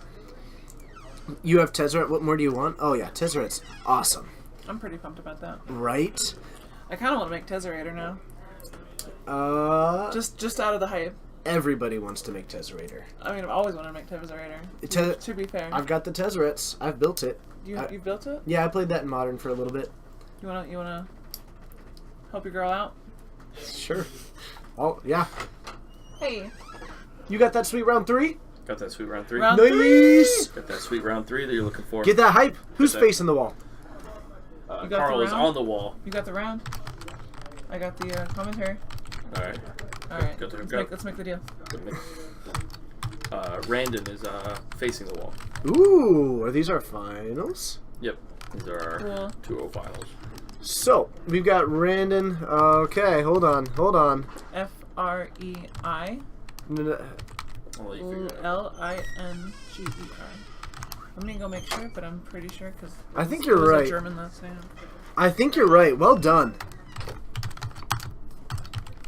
I think we got it that time. Let's see here. Beziehungsweise bin in der Stadt Amonkhet. Alright. I'm good at this. Ich kann Deutsch sprechen. You got it? Oh yeah. Nicely done. Boop. Teamwork makes the dream work. So, we're gonna go into the cool last round here. Ooh, we get to pick the cards. What do you want for blue art control? Blue Control is definitely a. Let's do a summary dismissal. Ooh, I okay. like summary dismissal because that can. It does everything. That can counter crewing. And the art's sweet. Yeah. How do you feel about from this red-white vehicles deck? Red vehicles. Have we done a council ship? Oh, what's it called? Sky Sovereign. Have we done Sky Sovereign yet? I don't think that we've done Sky Sovereign. Let's do Sky Sovereign. Oh. Hold on. There we go. Good call. Yeah. Good call. Let's head on down, have some fun. It's time for the 3rd round. We will see you down there. Get some emoticon. Wait, what's the word? Emote hype in there. I don't know. I'm getting used to all these words. Get some emote hype in there. Be sure to hit follow. And, of course, always consider the awesome sub. Do we have Fortnite shirts? We do have some. I'm working on getting more. I'm also working on getting the... that was convenient. Convenient. We're also here. working on. I'm working on trying to expand on some of the colors and some of the other stuff. Oops. We've got all kinds of ideas, so we'll see what we Very can do. comfy. We'll see you down there.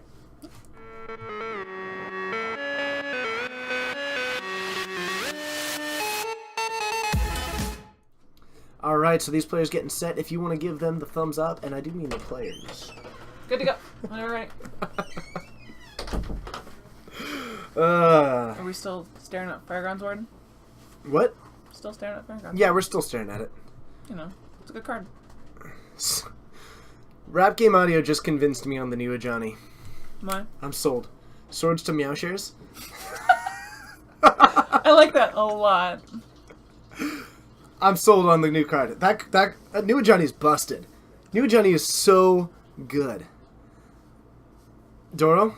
Oh, I know. Did you just get outdone? My grammar is actually just garbage. My German grammar. Good to know. Vokabular ist gut, aber Grammatik ist nicht so gut. I have no idea what you just said, Just but I go hope with it it. was family friendly. It was literally just said vocabularies. It's pretty good. Grammar, not good. No.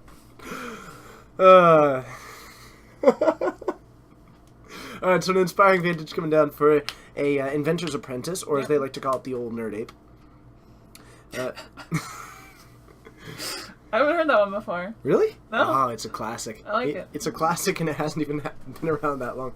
A Veteran Explorer joining the battlefield. We don't have that 2/3 yet. It's still just a 1/1 for 1. But the 3/1 with the Scry coming down, that's a pretty valuable card. Yeah. Oh yeah. Especially with something, as you start looking at these, like, Randon's... Wait, I got these... He gave me the wrong sides again.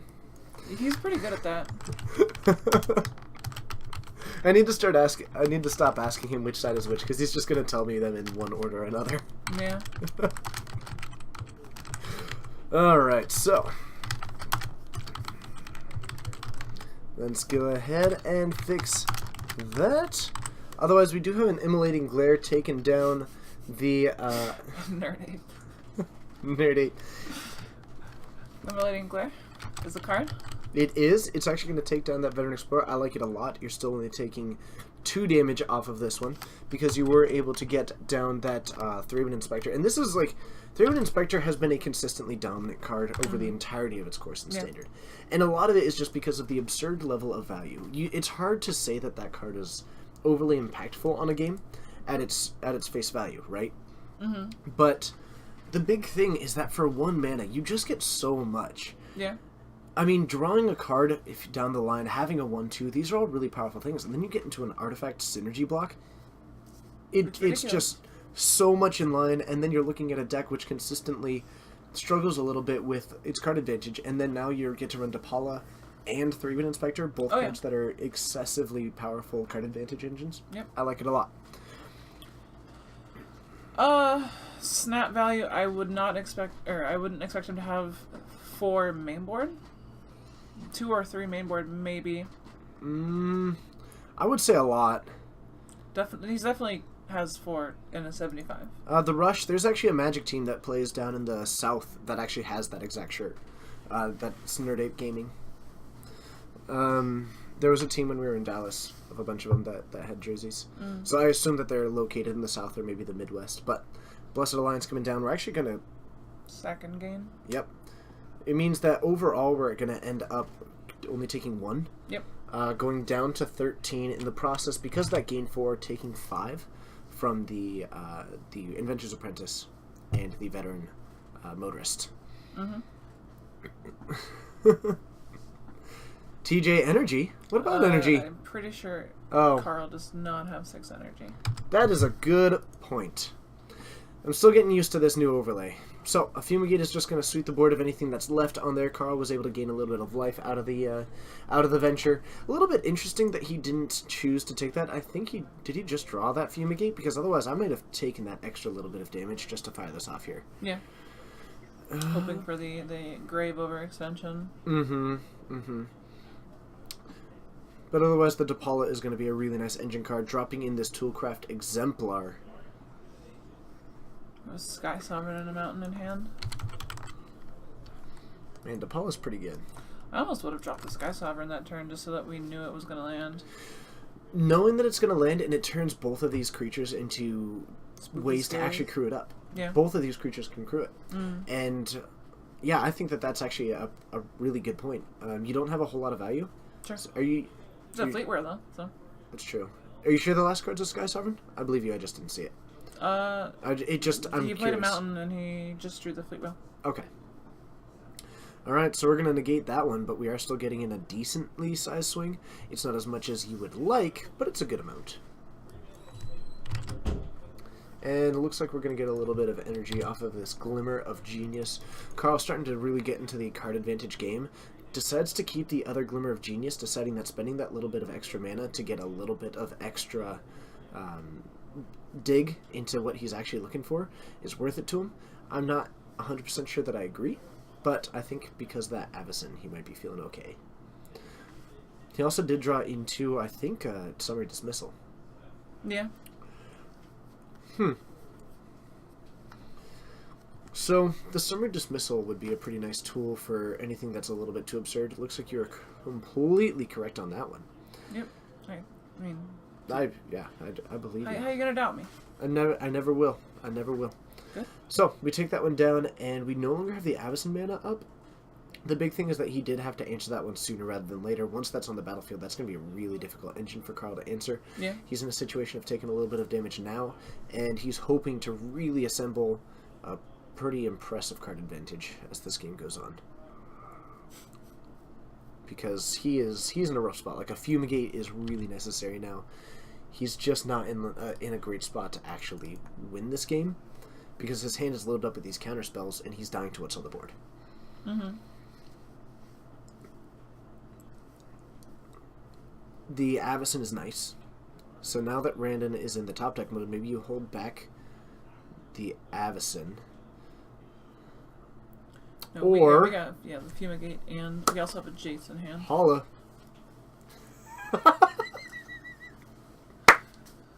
We also we also have Jace. Do we? We Fumigate there to go up to 7. Buy ourselves a bit of a safety net. We still have 2 mana. Put your fist down, TJ. Ah, that's funny. Okay.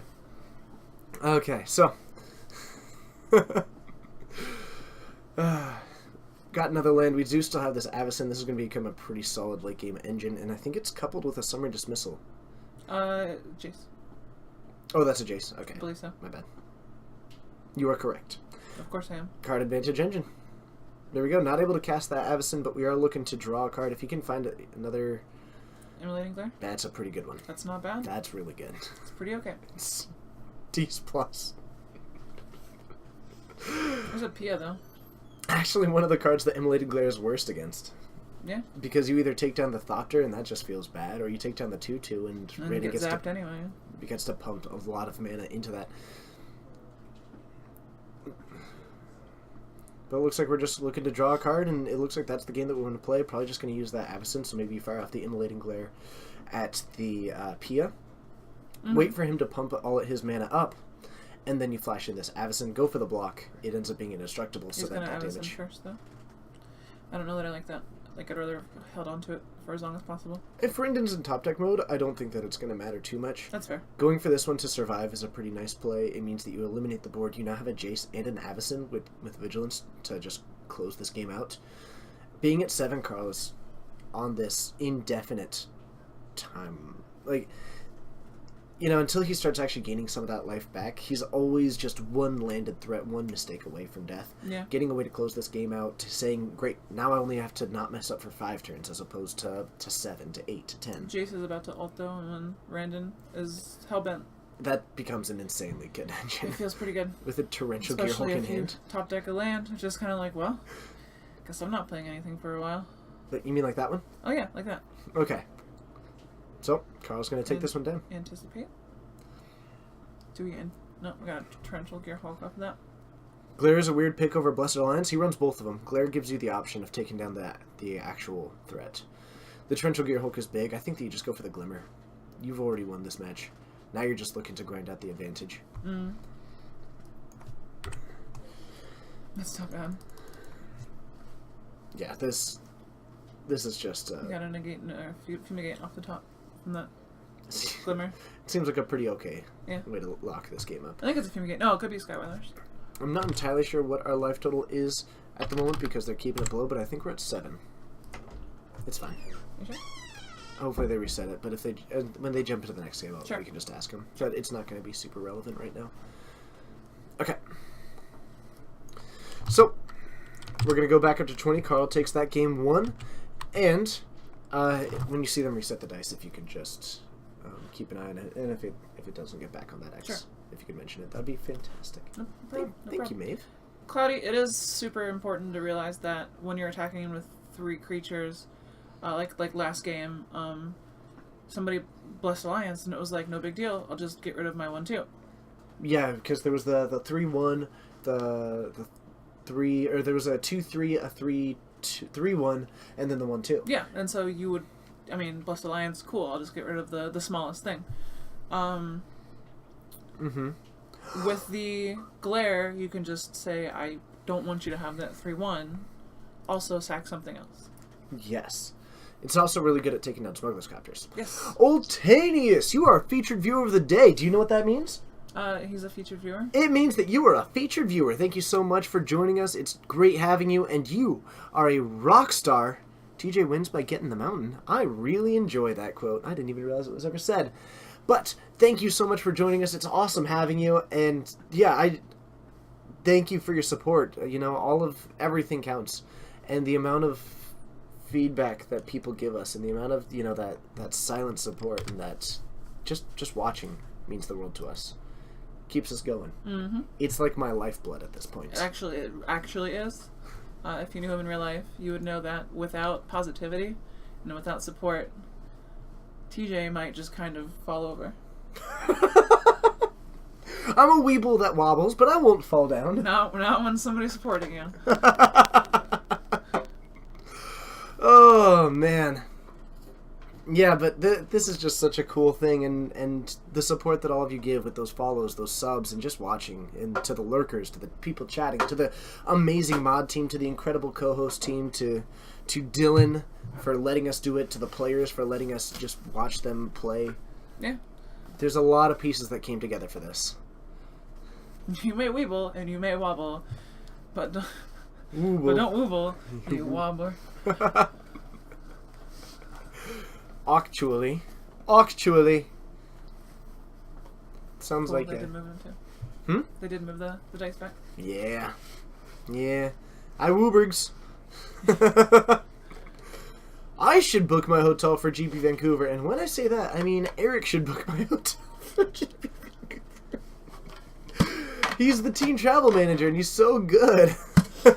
He's so good at it. That's awesome. I'm really excited for Vancouver. Rap game audio, and that's kind of like a niche thing at that point. Honestly, if I'm playing white-blue control, I would want a mix of both, and then probably flesh out my playset of at least one of them, depending on the meta, in my sideboard. Yep. From Brandon, I think what I'm expecting from the Red-White Vehicles deck is pretty similar to what we saw last time, which is the Bushwhackers coming in and the Gideon. Yep. Both of them pretty good, resilient cards against this control deck. Gideon's somewhat weak to an Avacyn, but even being weak to an Avacyn, like, you're not even, because Avacyn's 5 mana, and it gives you all kinds of time. Siege Vancouver nerd, fair enough. Very cool. First year GPs are a lot of fun. Actually, my first GP was in Vancouver a couple years ago. Mine was Philadelphia. It's actually where I started interacting with Eric and Bryce Moore. Yeah. I went there so the first GP that I went to, it was actually Dylan who got me to go. I was sitting here on a Wednesday playing, and Dylan it was on a Thursday, I think, and Dylan comes to me and says, so you're going to Vancouver? And I was like, I don't really think so. And he's like, you're going to Vancouver. And he's like, I'm sponsoring you to go to Vancouver. And I was like, oh, yay! And so I packed up, left it, and then packed up that night and left the following morning to just go to Vancouver, stayed up with a friend in Bellingham, and just went up, had no idea what I was doing, and basically ended up finding Eric and Bryce, who I knew vaguely through, but that's actually where we ended up getting to know each other, Cool. and that's where that all started. Oh yeah, no. Alliance is a good card. It's just it has its nit. They're different cards. Yeah. Oh yeah. Yes. And Alliance is modal, and I honestly kind of like having the modes. Modal spells are good. Yep. Yep. Right? I know. It was a very positive experience for me. Yeah. It was a lot of fun. We went and got pizza afterwards. Oh man. Dylan didn't go. No. But now we have a pizza place that's tradition for Vancouver. I better get a bathrobe when I'm up there. They're super important to me at this point. Yeah. Yeah. Sitting on the When balcony with the bathrobe and a coffee. When Eric books a hotel, the first question they'd ask is if it's a place that has bathrobes. Yeah. And if it doesn't, we request. I had to go to the front counter and request bathrobes to be sent up. But they were, and they were awesome. So. I kind of want pizza now, man. Toolcraft Exemplar coming down just to swing for one. Randon seems to be... This consistent thing is that Randon has been having a little bit of trouble of getting those artifact synergies out. And the Toolcraft Exemplars and those Inventor's Apprentice just look significantly less whelming when you don't have those. And also when you have... Turning into 6 damage right there. This did just become 6 damage. The other thing to keep in mind is that Randon has kept another one-lander. Yeah. And... I think he understands the matchup and that he knows he has to go quick. And he'd rather have this kind of go quick board than a few lands and maybe like a 3-drop. 3-drop. I'm pretty unconvinced. I mean, that's I totally understand. I feel like from his perspective, though, that's what he's seeing. Yeah, I think that hitting the curve is going to be really important to our overload. Zombie Cowboy. Thank you so much for the follow. It's awesome having you. Zombie Cowboy Pie, if you noticed. That was a 3-1-4. Nice, dude. Whether or not that was intentional. Was it a pizza pie? I just want pizza. Sorry. But another Toolcraft exemplar. And yeah, I think that the curve is just so important here. For sure. Because Carl is just at the point where he's in a rough spot. But you know, he's one fumigate. Okay, is that the fumigate, that second to last card in his hand? I'm seeing a planes. Okay, if that's just a whiteboarded planes. Yeah. Oh, if it is a whiteboarded card, then of course it's a planes. You're right. Yeah. I don't know what I was thinking there. That it might have been a... I don't know. Wow. I is that his 4th Toolcraft? Yeah. I still may That's have probably why he this. kept the hand. It's so risky against a deck like this, though. I mean, I don't disagree. However, like...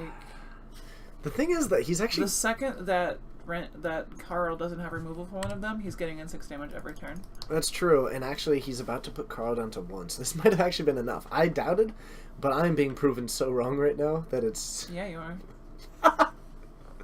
And right now we're actually just at the point of dropping down, I think, the other Toolcraft Exemplar. Yep. The 3-1 Inspector isn't super He necessary. is You don't have the second out, land. So It's gonna hit... what is he gonna do with You one attack in mana? for 4, you put him down to 1. Carl can't minus the Jace, so he has to plus that, and he's looking for a Fumigate, so now you're playing around the Fumigate. And honestly, I think that if Carl hits it, he hits it. That's the gamble that you made when you kept this hand. Mm-hmm. Right now you're gambling around Carl never hitting the Fumigate ever. And I mean, Carl's gonna be able to see 3 cards next turn. With that Jace. With the Scry plus draw plus. Yeah, you're right. Or he's just gonna hit Jace. I don't necessarily agree with that. He's still at a point where... You know what? When the kill is the same next turn, no matter That's what, fair. I actually really do like this play with 2 of these. But that Immolating Glare... Immolating Glare plus Stasis Snare is going to mean that gonna Carl put in only work takes for 1. him. Yeah. I kind of like this. It's super... This would have been a kill if he went straight for face? Well, see, it's hard to say that because Carl only saw 1 card, as opposed to the 3. Okay, sure. And So... I agree that it was kind of this gamble, and it's a matter of does Carl have the cards in hand already. It was basically Carl either gets 3 chances to hit the bigger removal spell, or he gets 1 chance to have 2 removal spells, as opposed to something that hits 3 creatures. I'm not sure which one I would say. I guess the Scry is really, really important for Carl, and getting rid of that is a good idea. Yeah, and I don't actually fully disagree with how this played out. And Carl's still got, 2 clues, 2 of these 3-1 Inspectors.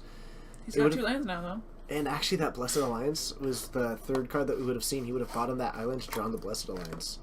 Or drawn the Blessed Alliance. I think he would have drawn into the island, drawn that Blessed Alliance. And that would have been a pretty powerful tool. We just hit our 2nd land. Carl is up to 4 after taking 1. Man. Getting negated. At least now you're applying pressure on Carl's hand, though. Yeah. This isn't over for Randon.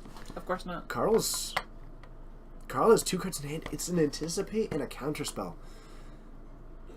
So, Randon is close. Not quite there, but none of these answer what's currently there. He just drew another land, though, and that's pretty important. Yep. I don't know. I probably would have played the land. We're anticipating for a removal spell. Is that a Glare, or is that a Fumigate? That is a Fumigate. None of that is enough, so we are going to go down to 3. We're looking to go back up to 4, Yeah, depending on how Randon plays this turn, but that Counterspell is probably going to be coming down for it. Actually, I let this resolve. Fumigate, yeah. Yep. Fumigate that, keep a spell... Oh, I think Carl took it. Yep. I think that Fumigate just sets this game in his favor. He's got a Blessed Alliance in hand with mana to spare. Even that, He's got Sky Sovereign, if it would, for whatever reason, land, it would still not be enough at this point. Though that Gideon might be able to grind this game out. If Randon gets into the 4th land, and Carl taps out or taps funny or goes for something maybe a little that he didn't need to, Sure. Maybe, but actually, yeah, I don't think this Gideon is going to land either. The Avacyn might come down, so maybe a post-board, a post-combat Gideon. But the problem is that this Inspiring Vantage comes into play tapped. Yep. Man. It's about to get Avacyn, though. Yeah. So we're going to get the trigger Oh, there. trigger. Nice lands. There they are. Unfortunately, the very cards that he wanted to hit. Yep. I think Carl just took this game over. Yep. Not even firing off the Avacyn yet. You don't need to. No. There's no point. I think that you're doing fine, and maybe this is actually him playing around the idea of a possible Gideon or something like that, because if he just tries to zero the Gideon, you flash in the Avacyn, you bash in, you take it down, and now you're just dealing with a 2-2. Yep. I think Carl took this. Well played by Carl. Yep. And Brandon, honestly, I can't even say that he would have won had he gone the other direction. If he had left the Jace alive, put him down to 1, he would have ended up with a Blessed Alliance. I think Carl just... It was in the cards for him by going for that Jace early on, going for the minus there, as opposed to going for the other options that he had in hand. Yeah. It just worked out for him. It just got there when it needed to. Yeah, either way, it would have been a bad position for him. Because even... I mean... Maybe you let this resolve and just try and... Okay, it looks like it is Avacyn time. Yeah, sorry. That's okay. That is okay. Going down to 8 doesn't feel too bad. No. With that trample. But we do have the Avacyn. Yep. And Randon's at 20, which means that we now have 5 turns left. Isn't Fleetwheel a 5/3? Fleetwheel is a 5/3. And Avacyn is a... 4/4. And she says give other creatures indestructible. No, all creatures you control. All It includes creatures you yourself. control? Okay. Yeah. So the 1 went over to knock Carl down to 8 as opposed to the 9 for that 3-man Inspector. Yeah. But it's just creatures you control. Sure. Yeah, and Avacyn's good. Just most of the time if you see her die, it's in response to her ability. Right. So, Smuggler's Capture in hand. We've got another Fleetwheel Cruiser. But none of that looks particularly good against this. This is a really bold attack. Like he's just trying to get in consistently. Yeah, tried to use that Sky Sovereign to finish out the So finish her Avacyn. off, but Counterspell closed it out. yep. Ooh. And a Linvala. That's not bad. That's not bad at all. If only for the life gain. I mean, it's a 5/5 flyer. That's what Yeah. it is. This just went from a 3-turn clock to a 2-turn clock. It also put you almost unattainably out of reach. This game is pretty solidly over. I think Carl takes this in 2. Yep. A Blessed Alliance, however, you never know. DePaula coming down, you do still have the Blessed Alliance available, and there's a Yeah. Deccan Stone for Carl, by the look of it. That would stop the Avacyn trigger. You know what, if Carl ends up not just... There's a world in Carl's which Carl... a little too cocky and uncomfortable and might just... I think it's just a He situation does of... still have a Void Shatter in his hand, doesn't he, though? No, he used that on the Sky Sovereign. Huh. So if you Blessed Alliance here to get rid of a creature, lose the Linvala, you still have the 4/4 Vigilance, which is allowed to block as well. Right. But if Carl ends up losing this, he's out of cards in hand. The only other out that he has is this Deccan Stone. So he took 4, he went to 8, sure, but Carl's at 13. And Randon has got the ability to crack some of these clues. He's got this Pia, he's got... You know, he doesn't need to worry about the counterspells. The Another Gideon, flat wheel, too, doesn't he, in the back? the Gideon looks okay. That is another Fleetwheel Cruiser. I'm not sure if I'd fire that off into the Avacyn just No, yet. of course not, no. But Carl's got a lot of answers. Oh, yeah. But he might run out of pressure, and between a Smuggler's Capture, a Gideon, and a Fleetwheel Cruiser, right now he has the opportunity to land a Gideon and then just plus it. Yep. But it looks like that's not what we're going to go for. We're aiming more into the Smuggler's Capture, into the Pia and Alar. It allows you to start getting that looting engine. You also have a Thopter, which can crew it up. Now Carl needs to be a little bit cautious about how he goes about this, even though that Blessed Alliance is looking pretty good.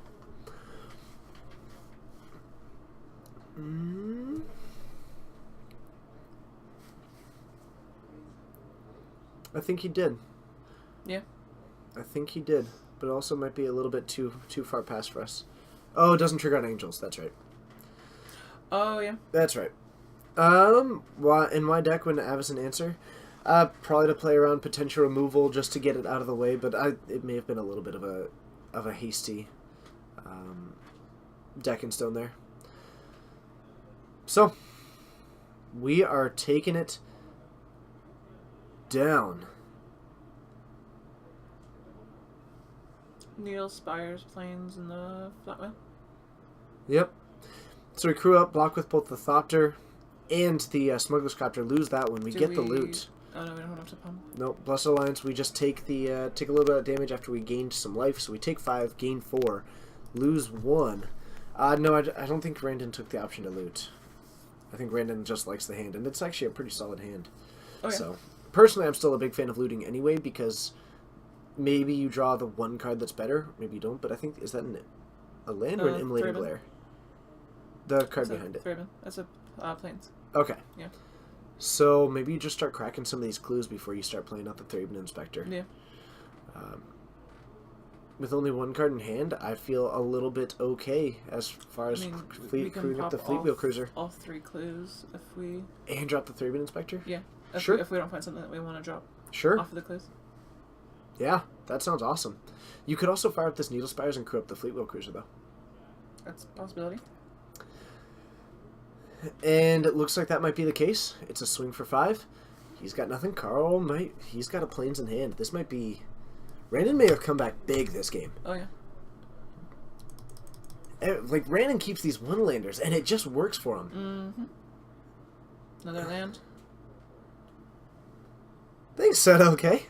Standard might be, honestly, one of my weaker formats for card knowledge. I'm working hard to improve it, but I'm trying to get there. Is that a double? That's what you get for white bordered lands. Got him. And we've got the Nereg, dude. man. This is solid. Wow. What was that? 6 turns with 1 land? Something like that? That was actually amazing. We got a game 3. Randon, if you're watching this later, I apologize for doubting you. It's pretty... That was amazing. Listen, you know, I was defending you the whole time. So next You time... defended that hand. Man.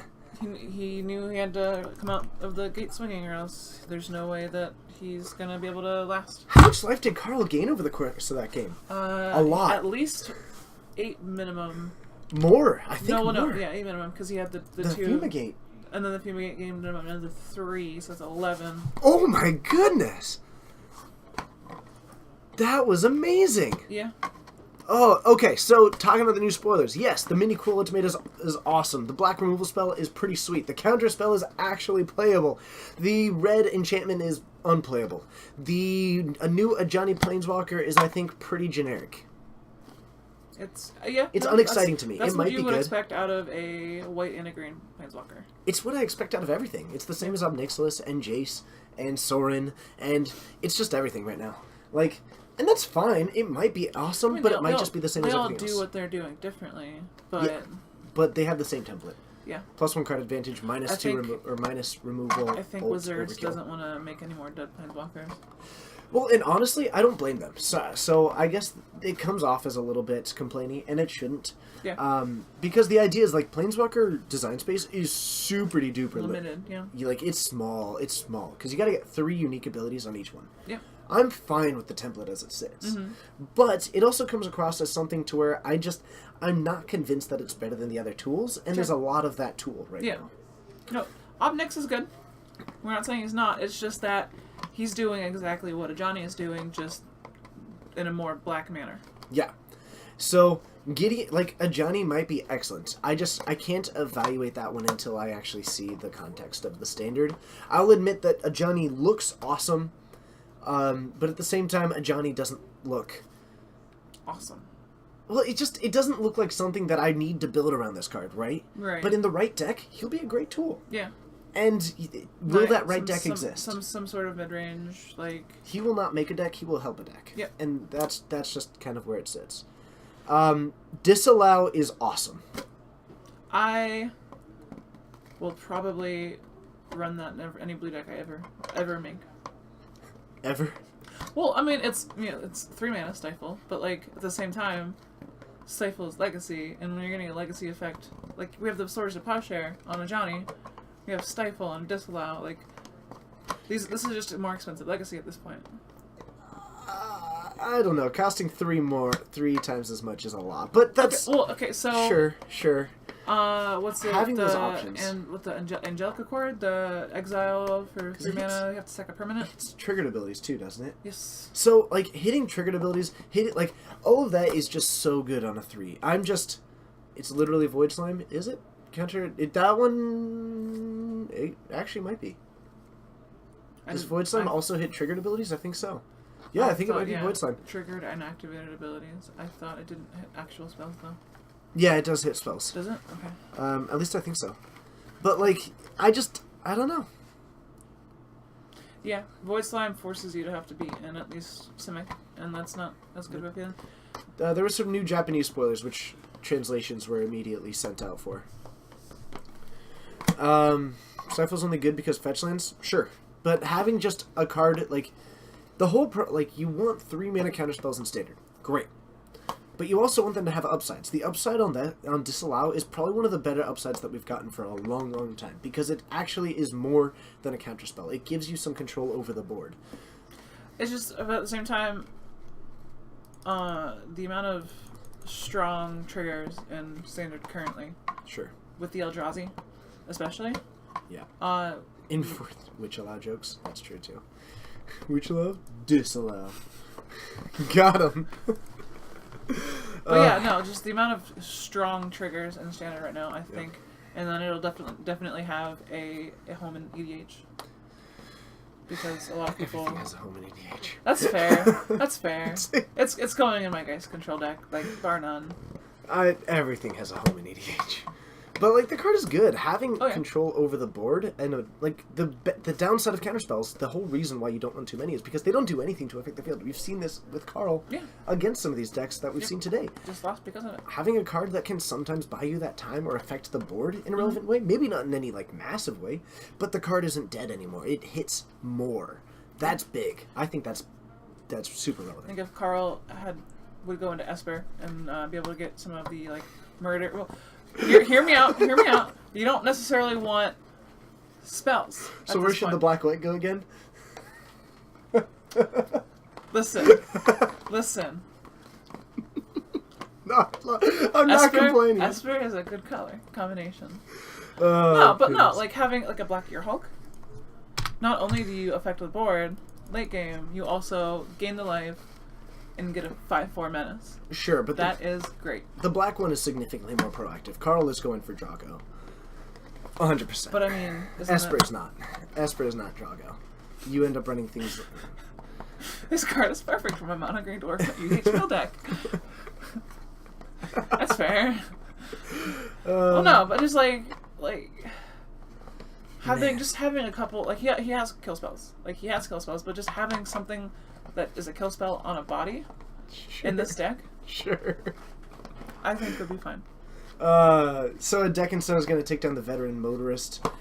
It's the biggest threat on the board. He does still need to come up with an answer for this Smuggler's Copter as it currently sits. I don't think that he has a great one unless he's got an Immolating Glare, but I don't see one in his flip there. Looks to be a handful of blue. Yeah. So now he just needs to keep hitting those land drops. That's going to be pretty crucial going forward. That's what I'm saying, Tron Beetle. Negate going to take down the Fleetwheel Cruiser. We're still going to take down 3. We're also going to get a loot out of this. Yes. Honestly, I'd probably get rid of the Inventor's Apprentice. Or actually, I've got 2 more Fleetwheel Cruisers. 2 more Fleetwheels. Yeah, I almost don't. Yeah, that's kind of clogging our hand right now. I would take the loot though. It's a draw. Like you can discard whatever you draw. Yeah. I think I'd take the loot, but it looks like he's actually refusing to trigger because he likes his hand.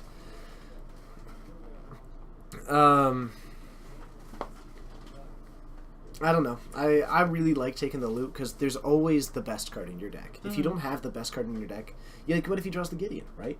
Sure. I'd totally discard even if your hand is perfect, you just discard the worst thing. Put down the Anticipate instead of the Void Shatter. Oops. We all knew it was in that hand anyway. Yeah. Big issue here is that we're now at looking... 5. That's spooky scary. I'm not going to doubt because Carl's done it before, but then again... He also hasn't done it before. He also hasn't done it before. Sorry, Carl. Well, that's what happened last game. Right, I'm not willing to count him out just yet. You were like, oh man, he's got it. He's got to unlock it, and he didn't. He ran out of cards. Yeah, dude.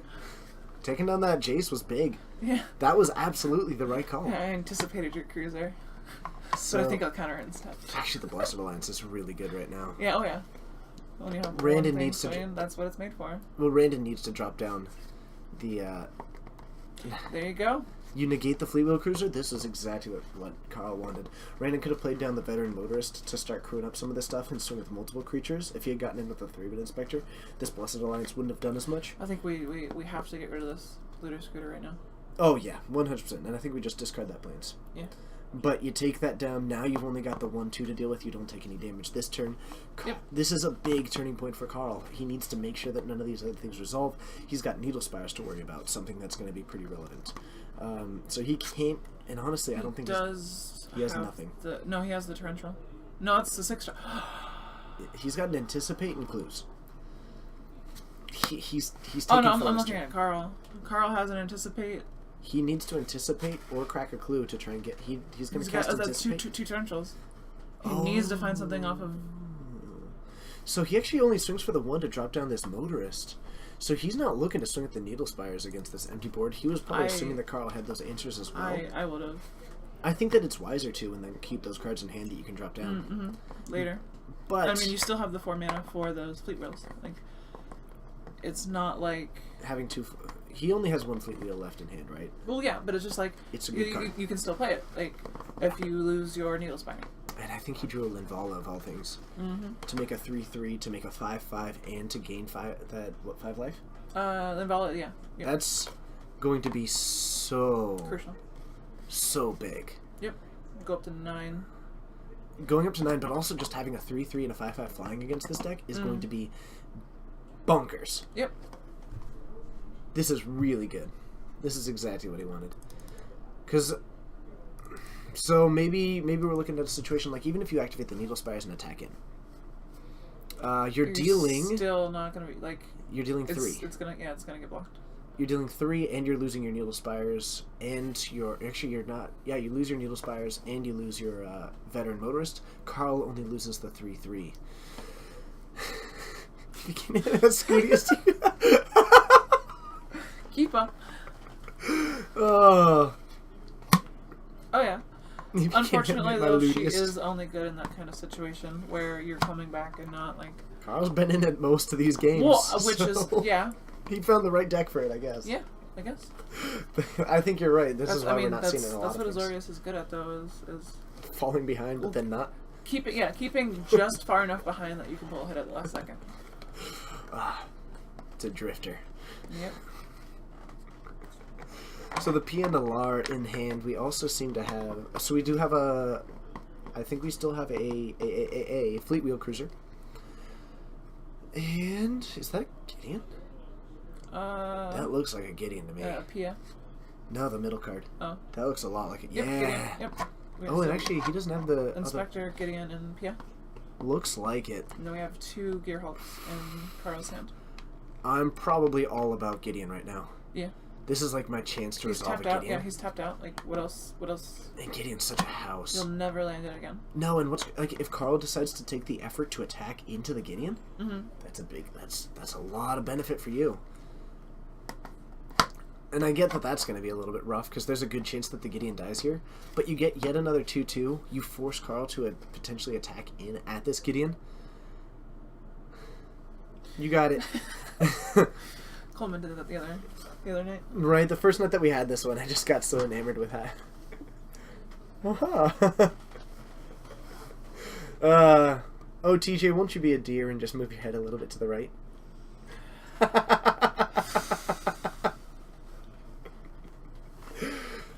Double Torrential. This is my life. Double Torrential is going to be really big. Randon may not be able to beat that, actually. Double Torrential. Does he's Glimmer? He has at least 1 Glimmer in his graveyard. He's got Glimmer.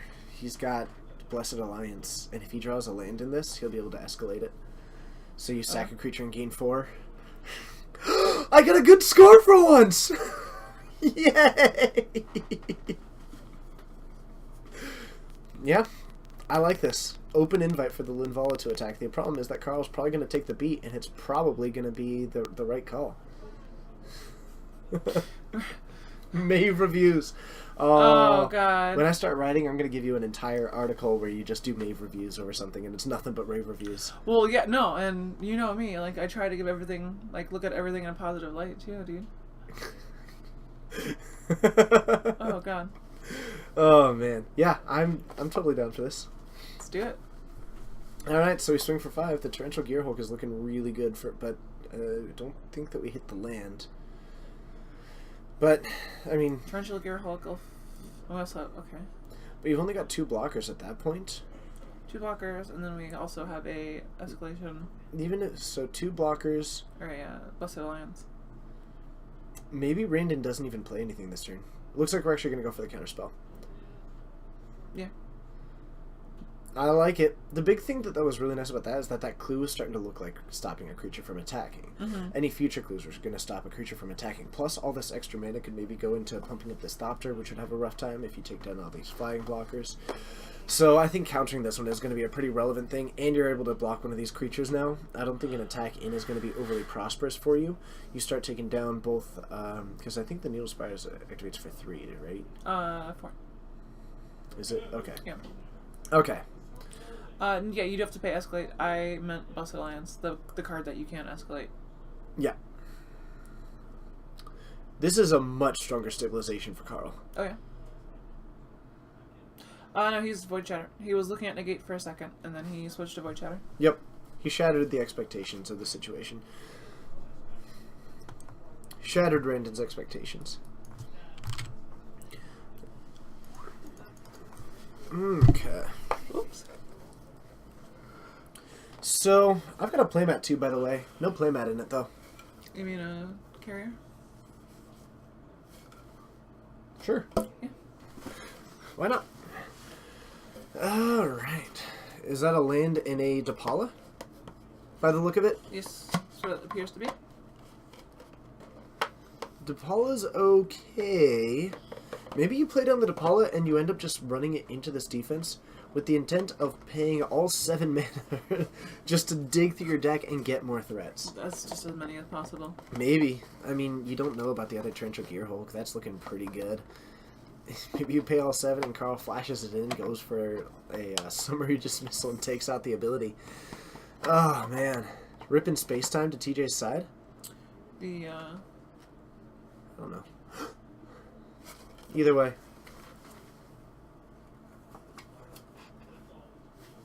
Oh, well. Whoops. Hey. Look at that. Now the antlers are solidly on your head. Yeah, they're pretty secure. I got them for about $1. Mm-hmm. I do have to say, though, they look very good on you. Ah, man.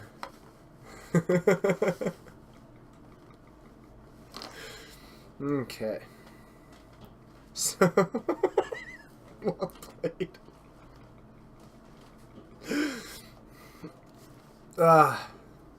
This is all. Oh man, well done. We're in such a rough spot, though. Yeah. We're in a yeah. bad No, we're still afraid. I think we're down to 10. If we did sideboard those Not fond of those this. goblins in, that could be really spooky, scary to deal with. Ooh, Brandon trying to hoof it over to Carl's side of the life total. Yeah. And it doesn't look like it's going to go too well. We're going to fire off 1 removal spell there. We're going to block at the 3 and the 2 power. This leaves 4 power that's left. We're going to put a 3/3 in front of this one, and we're going to end up taking 2 from this exchange. Randon accepts the good. inevitable. Yeah. Oh, man. I think Randon really needs to. We haven't seen Bushwhackers at all. I think Okay. Brandon needs to keep more one-landers. Yeah. That is... Every time that he starts playing lands, it goes bad. You play one and you like it. That's Yeah. it. Oh man, what a match! That matchup went What a so much. game. That matchup was significantly more complex than I expected it to be. Mm-hmm. That ended up being a really fun matchup to watch. So, I guess we head up to the booth and we see what we can do. We're coming up on the end of the stream for the night, unfortunately, unless maybe we can find an exhibition match that wants to go and a willing Dylan. I think, But Either way, I'm going to take off, though. That's okay. I understand. But let's go ahead and head on up to the booth. We'll see what we can find out and do, and fun things are going to be happening. Yes. 2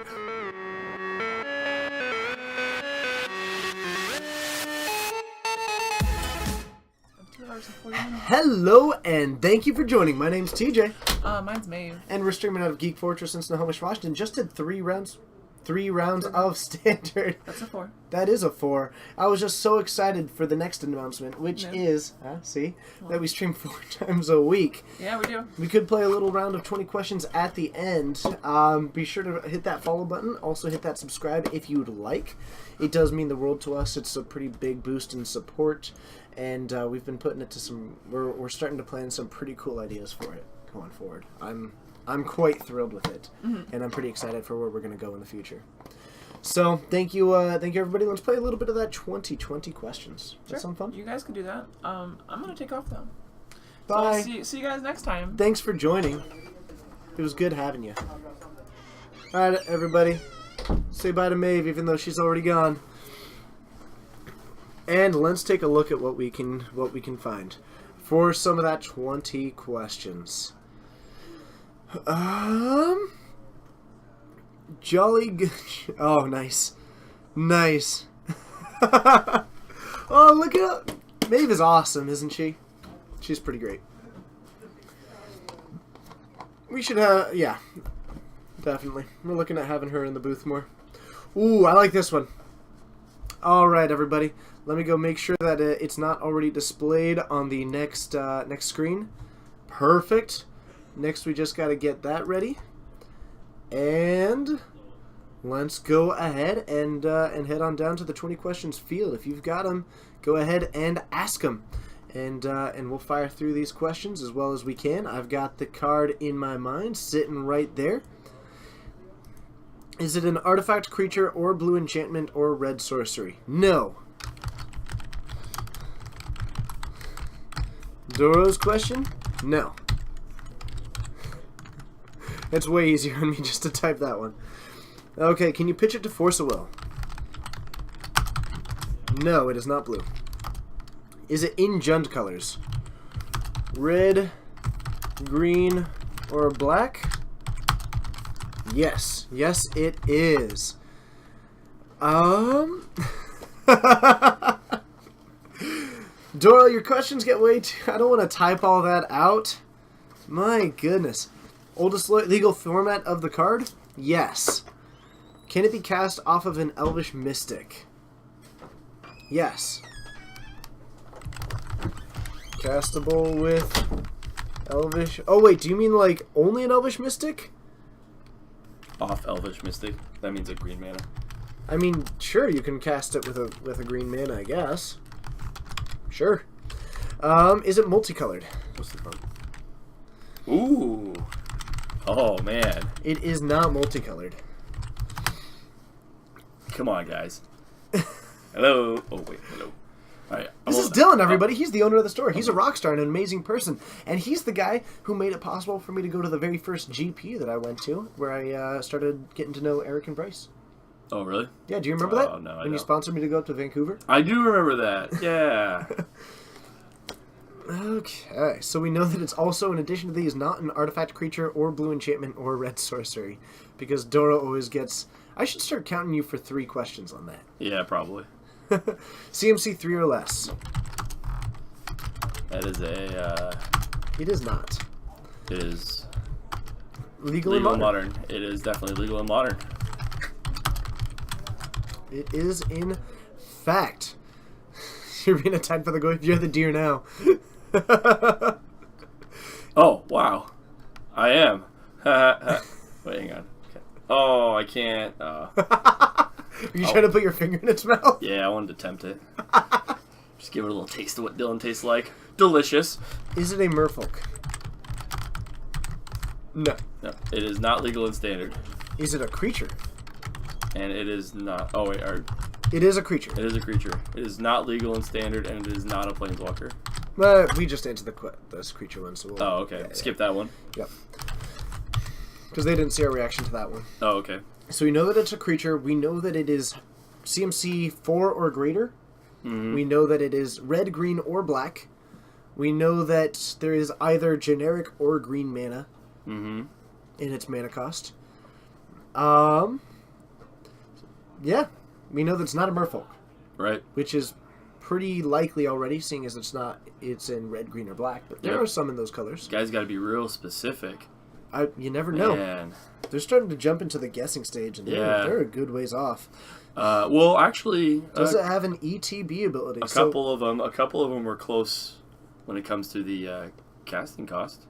Sure, I mean, sure. that's a You're given start. an unnecessary hint, Oh, but that's awesome. I'm gonna go to the tournament.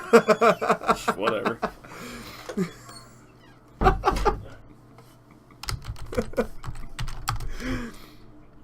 Okay.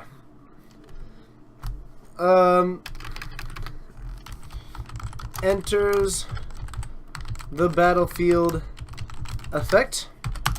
No, it does not. Okay, is it legendary? No. Is it rare or mythic? Yes. Yes, it is. Let's see what else we've got. Playable is played in Modern. No, it is not played in Modern. But, yeah, let's see here. You have Trypophobia. I have no idea what Trypophobia means, to be honest with you, so I apologize. Cloudy Big Tiny.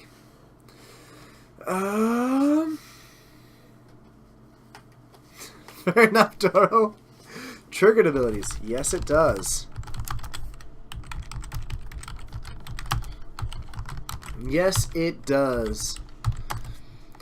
So it's a red, green, black, rare mythic creature that is modern legal but not standard legal, but it is also not multicolored. It is not multicolored. Is it CMC 6 or greater? Yes. Yes, it is.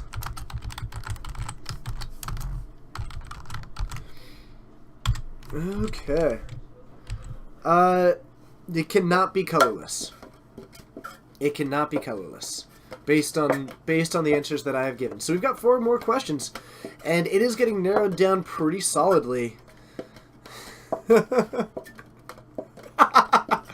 Doro, yours are all kinds of tricky words, and I gotta remember what all they were. And I know. Irregular patterns. Oh, Cloudy Big Tiny. I did not know that. I will look into changing that background. And Inferno Titan does have an enter the battlefield ability, so that would not be included in the options. Ah! I sneezed. First letter A through M. A through M? No. First letter is not A through M. Is it a dragon? Thank you. It is not a dragon. Ooh.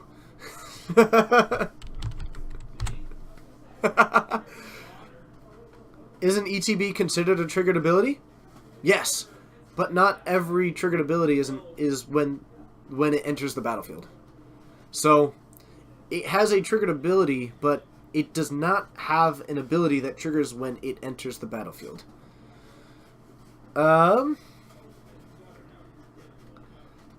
Okay. We can try Inferno Titan again, but it'll still be no, because that one has an enter the battlefield ability. Soul the Harvest. New.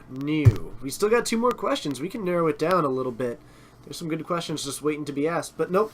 Inferno Titan has an ability when it enters the battlefield, so it does not get included in that one. I get it. It's tricky. So we know that it is red or green or black. We know that its converted mana cost is 6 or greater. We know that it is modern legal. We know that it is not played in modern. Mono green. Yes, it is. It is, in fact, mono green. and it is mythic. That's it. Now you have all your questions. Now it's just a matter of waiting for someone to demonstrate their knowledge of what that card will be. So, it's just a waiting game. It could be anything. It could be something awesome. It could be something not awesome. It could be a dancing person, I suppose. I don't know. Maybe. But hopefully you're all having a fun time. Hopefully you're all having a good time. This is also coming up on the last chance that you have to hit that follow button. You also have a chance to hit that sub button if you'd like. We are coming up on the resub season, so we lost a couple of them as we jumped into the next month. Understandably, I think we lost some of the people who subbed for 1 month, But of course, I'm still setting that goal for 5 per stream. We got a couple of resubs. We actually got 2 brand new subs, so that was really cool. I'd love to hit 5 per stream. Where it doesn't look like we're going to get there today, but that's okay. That is okay. That's just where we're looking to go. Ooh, the dude. Hey, Towix, thank you so much. The dude, you nailed it. Rampaging Baloths is, in fact, the card that we were looking for. Nicely done, the dude. 226.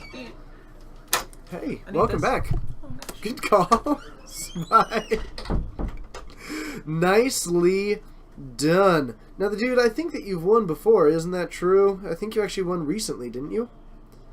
Maybe. Oh, maybe not.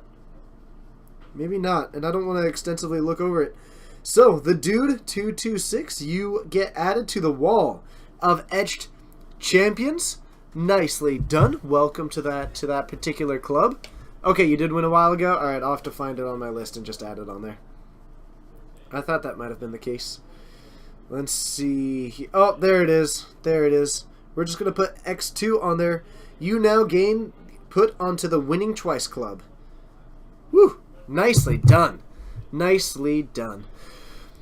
Alright, so I guess we're just coming up on the end of the stream. I'm going to head up to the booth. I haven't had time to do this for a little bit.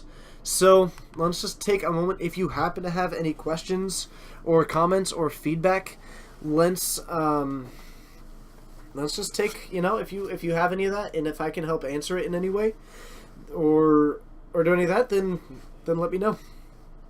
I'll do my best to answer some of that stuff before I call it a night and host over to someone else. Hopefully that's something that is helpful to all of you.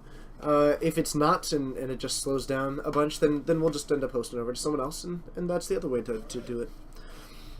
But I'm going to start keeping my eyes out on who we can hold over to. 8-Rack is awesome. You are absolutely right. I love playing 8-Rack. It's a super fun...